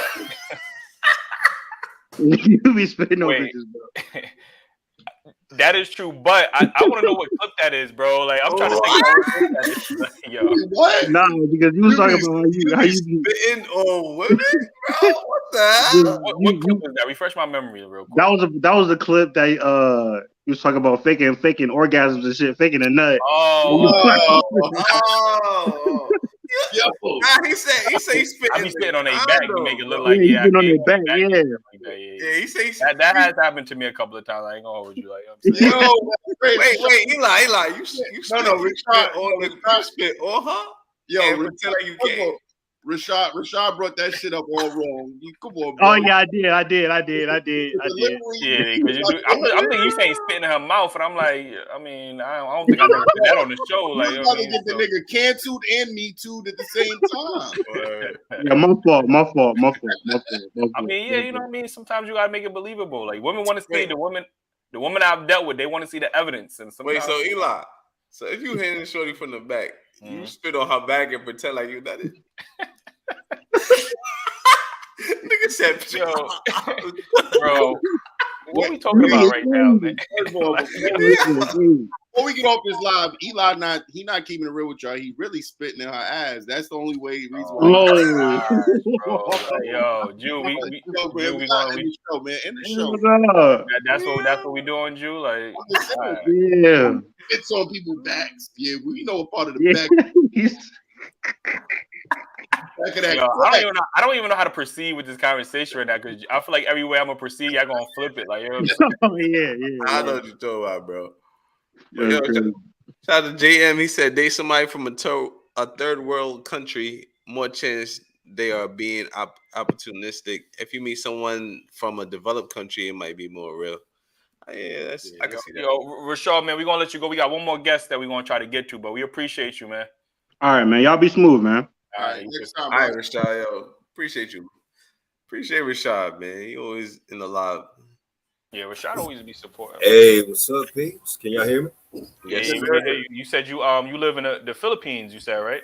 No, I'm vacating in the Philippines. Oh, okay. Yeah. I've been in the Philippines since March, and I'll be leaving here like 4th. What kind of vacay is that? That's what I was getting ready to say. Like, that's a permanent vacation. It's called military retirement leave. I took about 4.5, 5 months before I actually retired. We appreciate your work. Oh yeah. That's a fact, yeah, man. I've been spotting y'all podcast off and on for about a year now. Y'all been doing y'all thing, man, especially with dealing with the relationships and all that shit, man. Off the topic, I've been seeing y'all talk about like going to foreign countries to find ladies. Let me give y'all a background. My old man, he was living in Ghana for about 6 months last year, and then now he's in Thailand right now. So, matter of fact, he had a nice little pad in Accra. I've been married now for 5 years to a Filipina. Before then, I was married 12 years to a Filipina. But Philippines has been there off and on. You know what I'm saying? So when it comes to relationships, it's going to be hit and miss if you're going to travel abroad, because a lot of things you'll be amazed the westernization of everything overseas, because they mimic everything in America. Yo, you know that I wanted to touch on that too, especially with Josh. You know, he's from Tanzania. I want to know if American women, Western women, are influencing the Eastern women and women in other countries. Like, you get what I'm saying? Is that a thing that's happening? It is a hit and miss because you got social media. TikTok is hugely popular, especially here in the Philippines. You be sitting there just walking down the street. I'm in Manila, just to give y'all a exact location. You be walking down the street, you see these damn broads over here doing TikTok videos and everything like that. So social media has brought a lot of Western culture to a lot of these third world nations, more than you think. Now then, to preface that, there's still areas where you still have those traditional values that men would love. You know what I'm saying? Like, for example, right now, my mom is outside washing dishes. She does that as her daily routine. She cooks 3 meals a day. That's my mother-in-law. You know, my wife does the same thing. So it all depends on who you still pick, no matter where you go. And I just want to give y'all that heads up. You know, the grass may seem green on the other side, but there are some bad stories, but also there's quality stories. You know what I'm saying? So would you say you have to deal with the opportunist over there? No. A lot of those opportunists is you find those more online. But if you actually get into the culture and get in the streets and actually look for you somebody, and learn to respect the culture, you're gonna find somebody. For example, I'm an endangered species where I'm at, meaning I'm like the only brother here. That's okay. Yeah, all right. Yeah, I am an endangered species. So I get looked around and motherfuckers be like, Yo, MJ, Kobe, LeBron, every fucking basketball name. The number one sport in the Philippines, it's not boxing. It's actually basketball. That's crazy. Okay. So you get these little kids. So you get these little kids. They be sitting there getting a little block of wood. Yeah. It's a rebar, and they make them a little hoop. And they be like 5 or 10 years old. They be trying to cross each other up in the middle of the street with the chickens and the ducks and all that shit running around. Would you say it's more natural out there for women to cater to their man? Yes. Reason being because that's how they was raised. Mm-hmm. Now, if you go to the city, well, I'm in Manila. That's the biggest city here in the Philippines. But it's like in NYC, you got boroughs and all that shit. Yeah. I'm in like one of those boroughs of Manila, and there's like 10 to 20 of them. Okay. So if you get the closer you get to downtown, the more westernized it gets. If you go out into the PJs, like we call it back home, the projects or the boroughs, right? They're more traditional. You know what I'm saying? So if they get exposed to Western people, they're gonna get westernized. If they stay closer to the peoples, and they still keep those traditional values. So that it's hit and miss. Women are going to be the same no matter where you go. You're going to have the same type of attitudes. They're going to have their certain way. They're going to agitation gets on your nerves. So did you have to learn how to speak the language out there, or they speak English out there? English in the Philippines, 85% of the country speaks English. It's the second. It's the largest English-speaking Asian country in Asia. Okay. And they're 95% Catholic too. Okay. So I think it's more comfortable that brothers would come over here than it would in, say, for instance, Colombia, where you have to understand Spanish. Or you got to go to DR. Even though I say I love my chocolate, but it's more you'll be more comfortable here because one, the people they're gonna look at you because they don't see a lot of brothers, and so they got a lot of intrigue. And you'll be amazed, like they come up to you asking these questions like, yo man, I love rap. They got their own Filipino rap and everything. They mimic us to the T, man.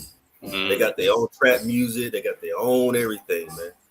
And and then when you go out in the bars and the clubs and shit like that, you'll be amazed how much they cater to you.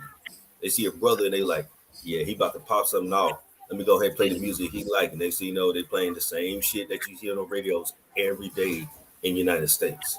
You're going to hear the Dre's. You're going to hear the Futures. You're going to hear all that shit, man. You're going to hear that Kendrick Lamar. They know all of it. So I find it comfortable. Since I came here, I haven't had a lot of issues at all.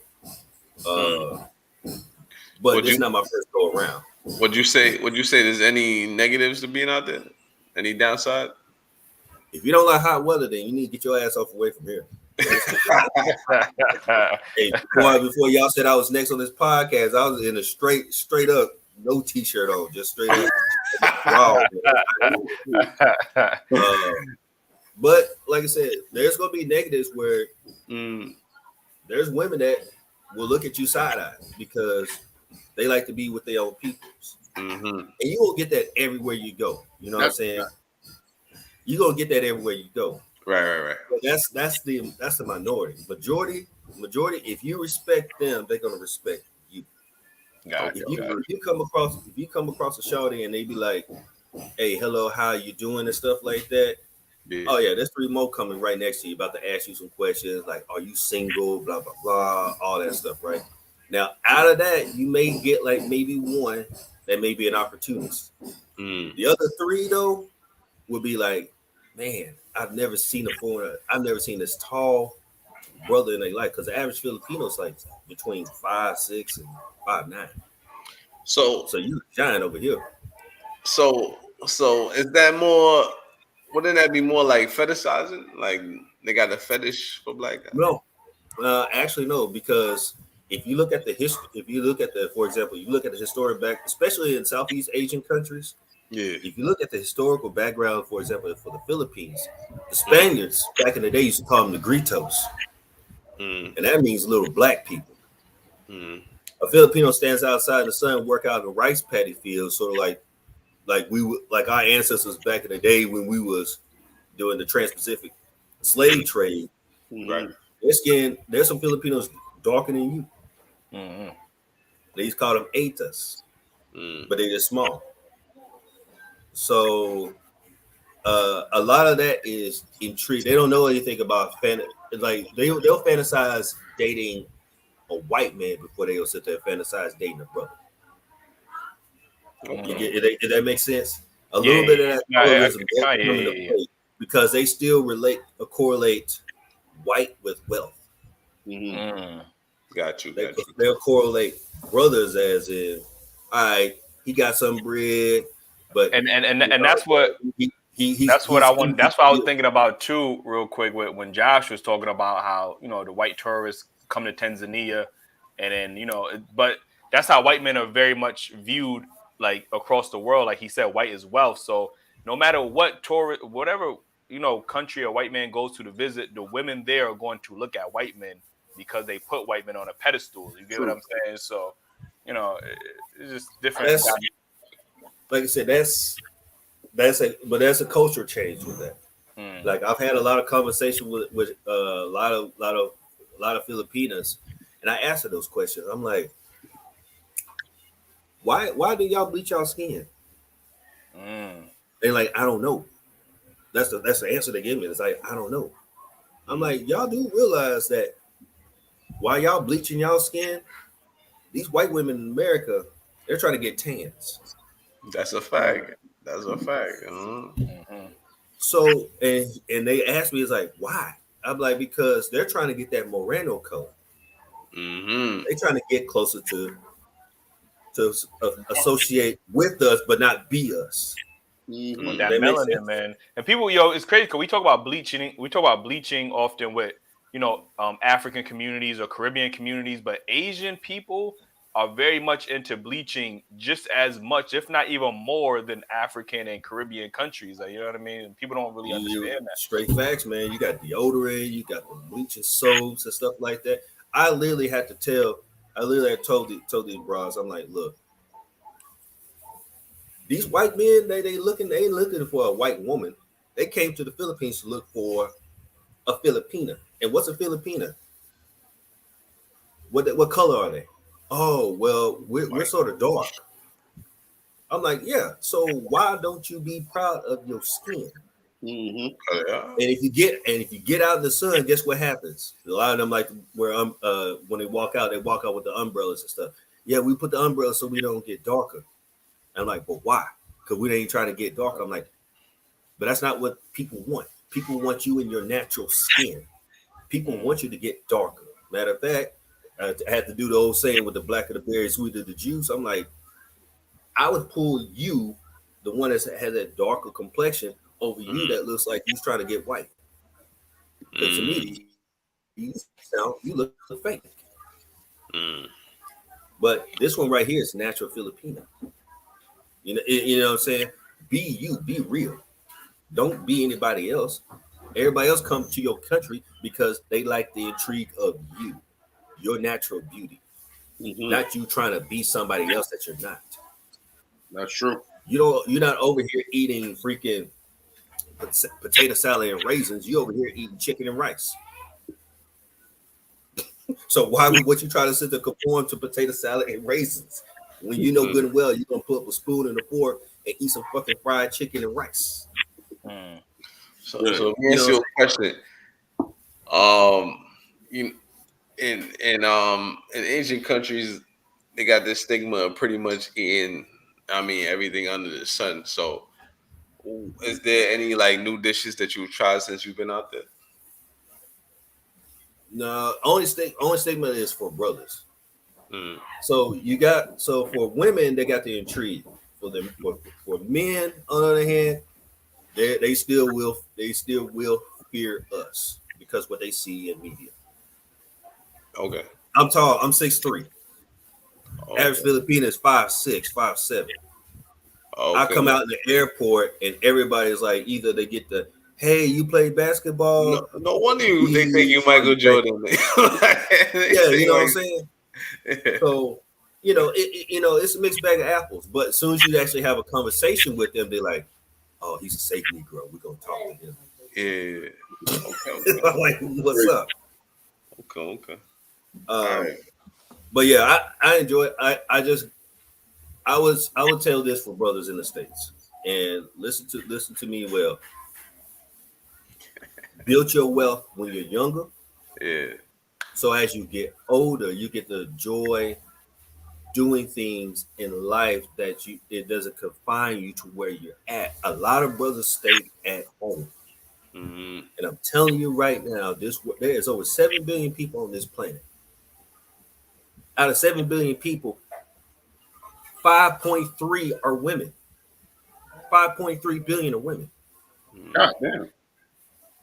That's 65% of this planet is women.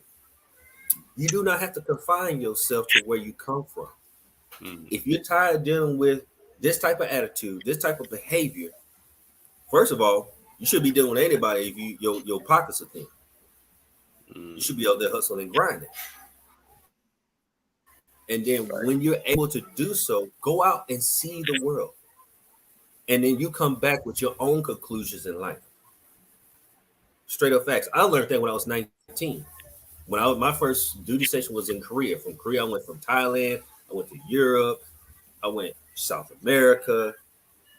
I just found it comfortable in Asia because I had a lot of good brothers that looked after me and mentored me. Mm-hmm. Older head that's been around here. They were like, hey man, let me put you up on some game. Instead of going here and partying, how about you save your money up and book your plane ticket to Japan? I'm gonna show you how to do it. And then put some money aside for later on, because right now, yeah, we want the instant gratification now, but you got a whole life ahead of you. I just got back from Boracay. That's one of those white sandy beaches here in the Philippines. One of those top destinations in the world. I think I only paid probably like plane tickets alone, like for 4 people, like $100. You know what I mean? And I'm on the white sands, 5-star hotel, white sands. You know what I'm saying? I'm about to go to Palawan, El Nido here this weekend, and I'm about to finish island hopping before I come back to the States in July. You can do a whole lot if you actually do the research and you start building your wealth early. And that's what I did. And I enjoy every bit of it. Right. But have I been on that same stint? King. Yeah, we got one more guest we gotta get to, so we wanted to get to him. Oh yeah, you good, man. We appreciate you calling in. You dropped a lot of insight, man. I'm not going. That's a fact, man. Hey, we got to talk to you again, man. Hey, Ace, Juju, Eli, man. Hey, y'all doing y'all thing, man. I look at y'all all the time, man. So, hey, big props, man. Keep doing y'all, boss. Appreciate it, man. Appreciate you, man. Have a good night. Yo, King. Oh shit. Why I keep going to this? I definitely want to go to Bora, bro. But that flight, bro, that shit is like a whole day on a plane, bro. I ain't gonna hold you. After hearing him, I think I want to go to the Philippines. Yeah, I might have to. They're gonna really think you Sean Paul out there. Yo, Willie bounce up in there, you heard? But yo, you the same complexion as them niggas. I don't care. They still gonna love me. I'm different. Yo, remember that video I sent y'all about that dude that he married a Philippine woman, and she was like making him this crazy ass breakfast every day. Oh yeah, I remember that shit. Wasn't she making like grits and shit like that? She whatever he wanted. Yeah, it was crazy. Yo, he was just sitting there watching TV, and she just bringing him his plate, bro. That shit. She was ironing dude clothes like not just saying that's what all men care about, but it just. I ain't gonna lie, but if a woman doing that. Yo, what's good? You get it? Hey, yeah, thanks for having me. I was in a bad area. I'm a truck driver, so I do all 48 states. Then I go back to where I, do my thing. Oh, man. You much better right now, man. Yo, first of all, we appreciate the work that you do, man. Them truck drivers, man, they got it tough out there, man. So. Yeah, fuel prices is crazy. I remember like 2019, I used to spend like $1,800 a week on diesel fuel. That's like 3,600 miles for the week, and now I'm spending like 3,300 a week just on fuel. Well, you gotta fill it up yourself. Like, they don't give you a company. I'm independent, but as a okay. As a company driver, you don't gotta worry about that. Yeah. Okay, got you. Now, if I hire a driver, put him in here, I'm still footing the bill regardless. Plus, I'm paying him 65, 70 cents a mile, whatever like that. So, right. Anyway, I mean, you gonna get there eventually, man. You gonna get there eventually.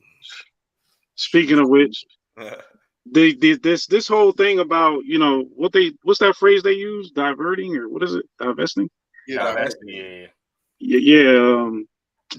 Look, before all this like YouTube hype about that phrase, just before this even became a hot topic, back in 2016, I started checking out chicks online, and I was kind of opened up to the idea of building relationships with women in other countries.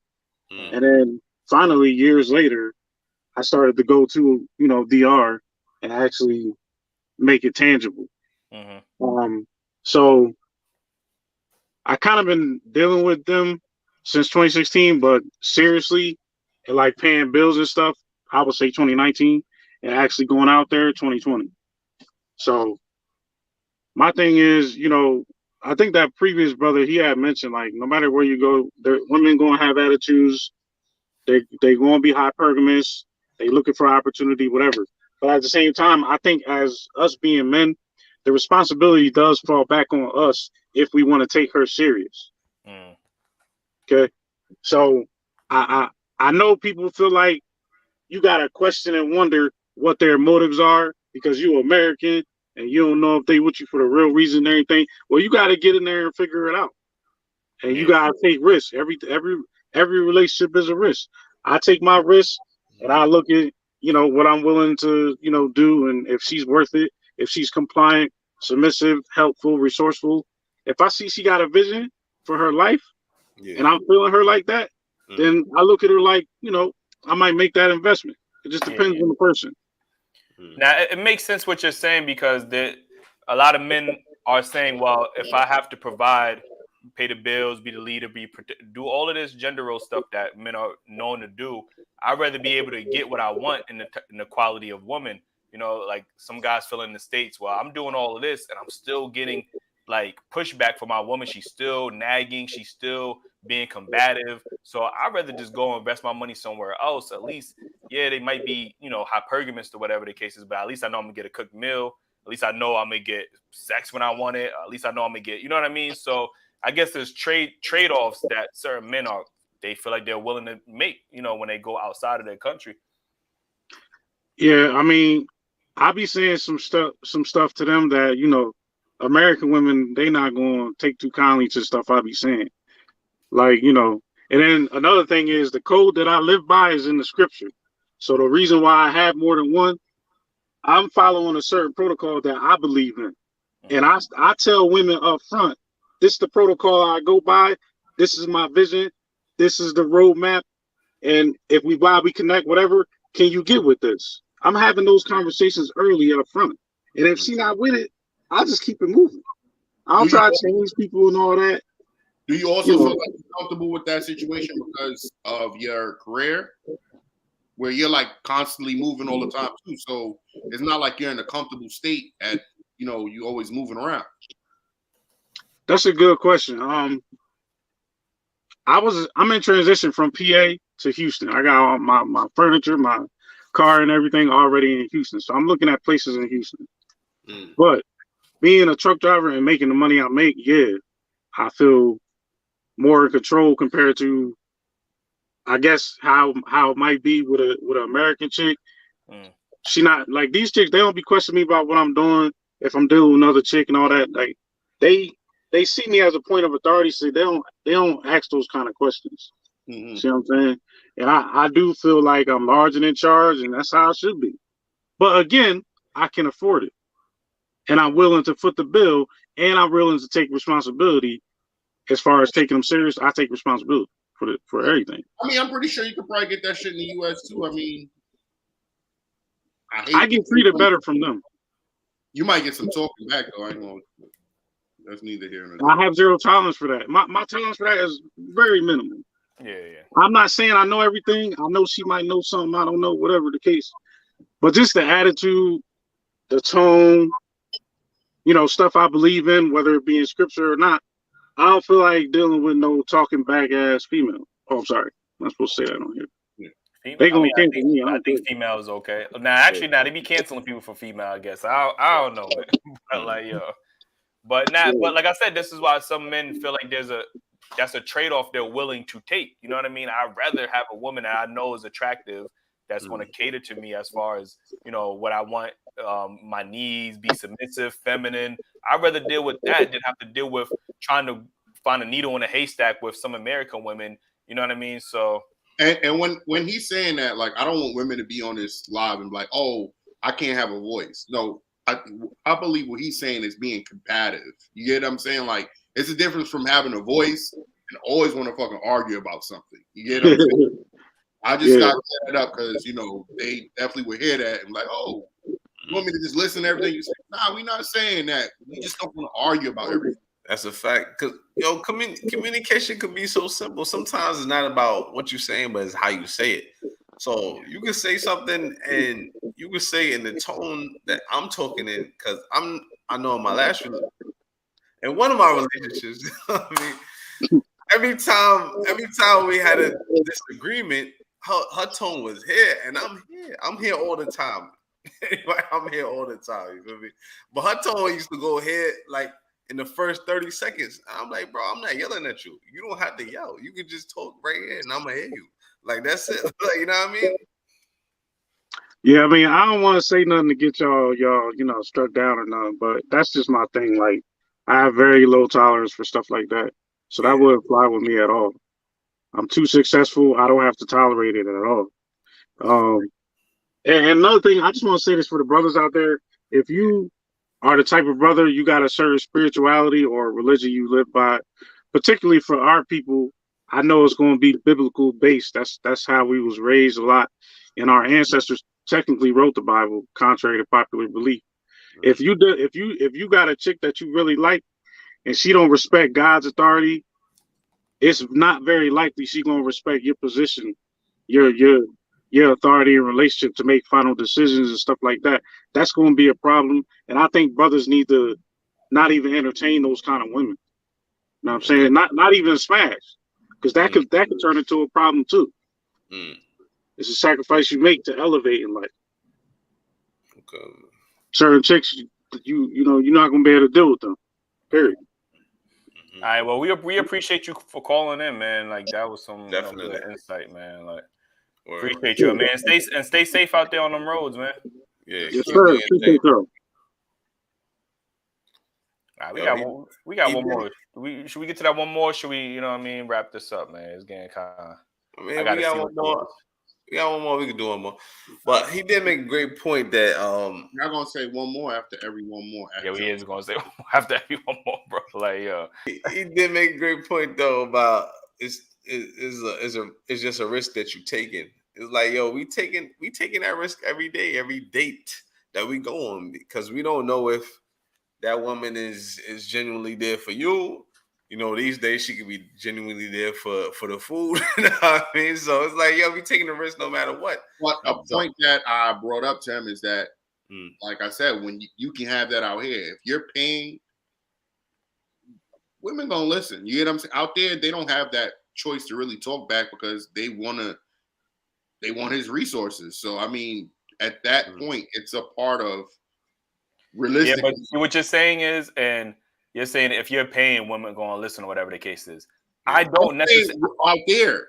Yeah, but I don't know that for a definitive fact out here, bro. I don't know that, bro. No. I'm not saying out here you're gonna get challenged regardless. I'm saying out there, the only reason why it's working is because they don't care that whether he's barking at them or not. They need his resources out there. If you go to DR, they gonna listen to you whatever you saying at that time because you paying them bills right now. But that's what I'm saying. Some men if they're doing that, someone out here paying bills and getting pushback and not getting a cooked gonna get meal, that not regardless. cleaning, and not doing all of that. So LeBron is still getting barked at by his wife. All right, so I mean, like regardless, we don't know that, bro. You think LeBron getting barked at, bro? Let me. I believe that. I'm just saying, every man in the U.S. is getting challenged by his wife. I don't care how rich she is. I don't know that, bro. I don't know that, bro. I don't know that. If she's African American or if she's white, she going off on her. So what about the Hispanic community? They not getting pushed back? In DR? No. I'm talking about in the U.S. In the U.S., are they born here? Are they Americanized? So if they Americanized, they getting pushed back? That's my point, Dave. Now you talking about a person that grew up with nothing, with literally grew up with nothing. You get what I'm saying? Like in these fucking foreign places where you almost got sneakers on your feet and you taking care of me. Yeah, tell me to shut up. I want to say every relationship, maybe. I say probably most. Bro, this dude he's a truck driver, right? What he's speaking is facts for his perspective, but those women, they could be, you know what I'm saying? So in his situation, he's comfortable with them on how he wanted, and they're comfortable with him. Right. So that's what I'm saying. In his situation, he found the perfect woman for him. He not getting pushed back. He not wrong, right? I mean, for him, yeah. Okay. Right. Well, look, like I said, they're not with each other all the time. He's a fucking truck driver. That's why I asked him that. Okay. That's fair, man. But listen, man, this is a good conversation. We definitely gonna have to figure out some more topics to talk about because these topics be getting deep, man. I ain't gonna hold you.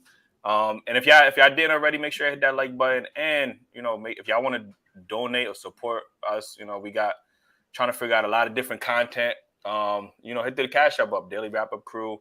Y'all could always support us with the super chats or the what's that new feature we got now? Something super, I don't know, but yeah, whatever y'all can do to support us, we appreciate. Yo, we trying to quit our jobs and do this every day, man. Y'all want to see our face every day? Then show us. That's all. That's what I'm saying. That's it. Like, so we ain't have an episode for y'all this week, but we definitely got one for y'all next week. Word. And I got a little preview for y'all real quick. You know what I mean? And next week, bro, we got a special guest joining the live. I don't want to say it. I want to jinx it. You know what I mean? I'm gonna let this pay attention during the week, man. We're gonna have an update, but I don't want to say it too early, prematurely, like, you know what I mean? And then they flake on us real quick, but y'all gonna enjoy that. Y'all gonna enjoy that conversation. But I'm gonna hit y'all with this real quick, man. Yeah, what I want to say real quick before we end the show is as a content creator, I've seen, like, I'm very big on the Black community, but like you are, I really want to focus on Black men because obviously the more Black leaders we have, the more Black men in position of powers we have, the better off the Black community in general is. So I was telling Jew lately, I've seen, as content creators, we get the fundraisers and things to add onto your posts and things of that nature. I've seen one on YouTube. And I was trying to look for a fundraiser specifically for Black men, and everything was under the umbrella of Black people. But there was several funds and fundraisers and grants and loans specifically dedicated towards Black women. And once I started to research, I tried to look for grants and everything. There was grants specifically made for Black women, but there wasn't nothing really specifically made for Black men without it being under the umbrella of Black people. You know what I mean? And I've started to see that more recently, and I can't help but to notice that maybe that might be the powers of at B playing, a larger role in this. And I get what you're saying about, we have to take it into our own hands, but sometimes it does feel like as a Black man, there's really no resources necessarily specifically dedicated. I know you gave some great resources. But I look at the overall picture, there seems to be more of an initiative to push a certain other group of people than there is specifically for Black men. Yeah, man, that's man. We could talk about that, man, because that's another live stream, man. I ain't gonna hold you, but the next episode that we got is a man, Express Yourself, Black man. He's on IG, he's on YouTube as well. But just a conversation about this mental health for Black men. We thought it was a well-deserved and well-needed conversation. It's different from the girls on the show, but the next couple of episodes we coming out. We definitely got the ratchetness back on track. Like, you know what I'm saying? Righteous and righteous. Yeah, make sure you for that, man. But appreciate y'all for tuning in, man. Any last words y'all gotta say? Yo, real quick, shout out to Lady Nova and Michael Machope, the fourth, holding it down in the chat. You know what I mean? Yeah, they definitely holding it down, man. Where they doing their thing in the chat. Shout out to everybody that tuned in. Love and appreciate y'all. We couldn't do this without y'all, and we gonna keep pushing. Appreciate all.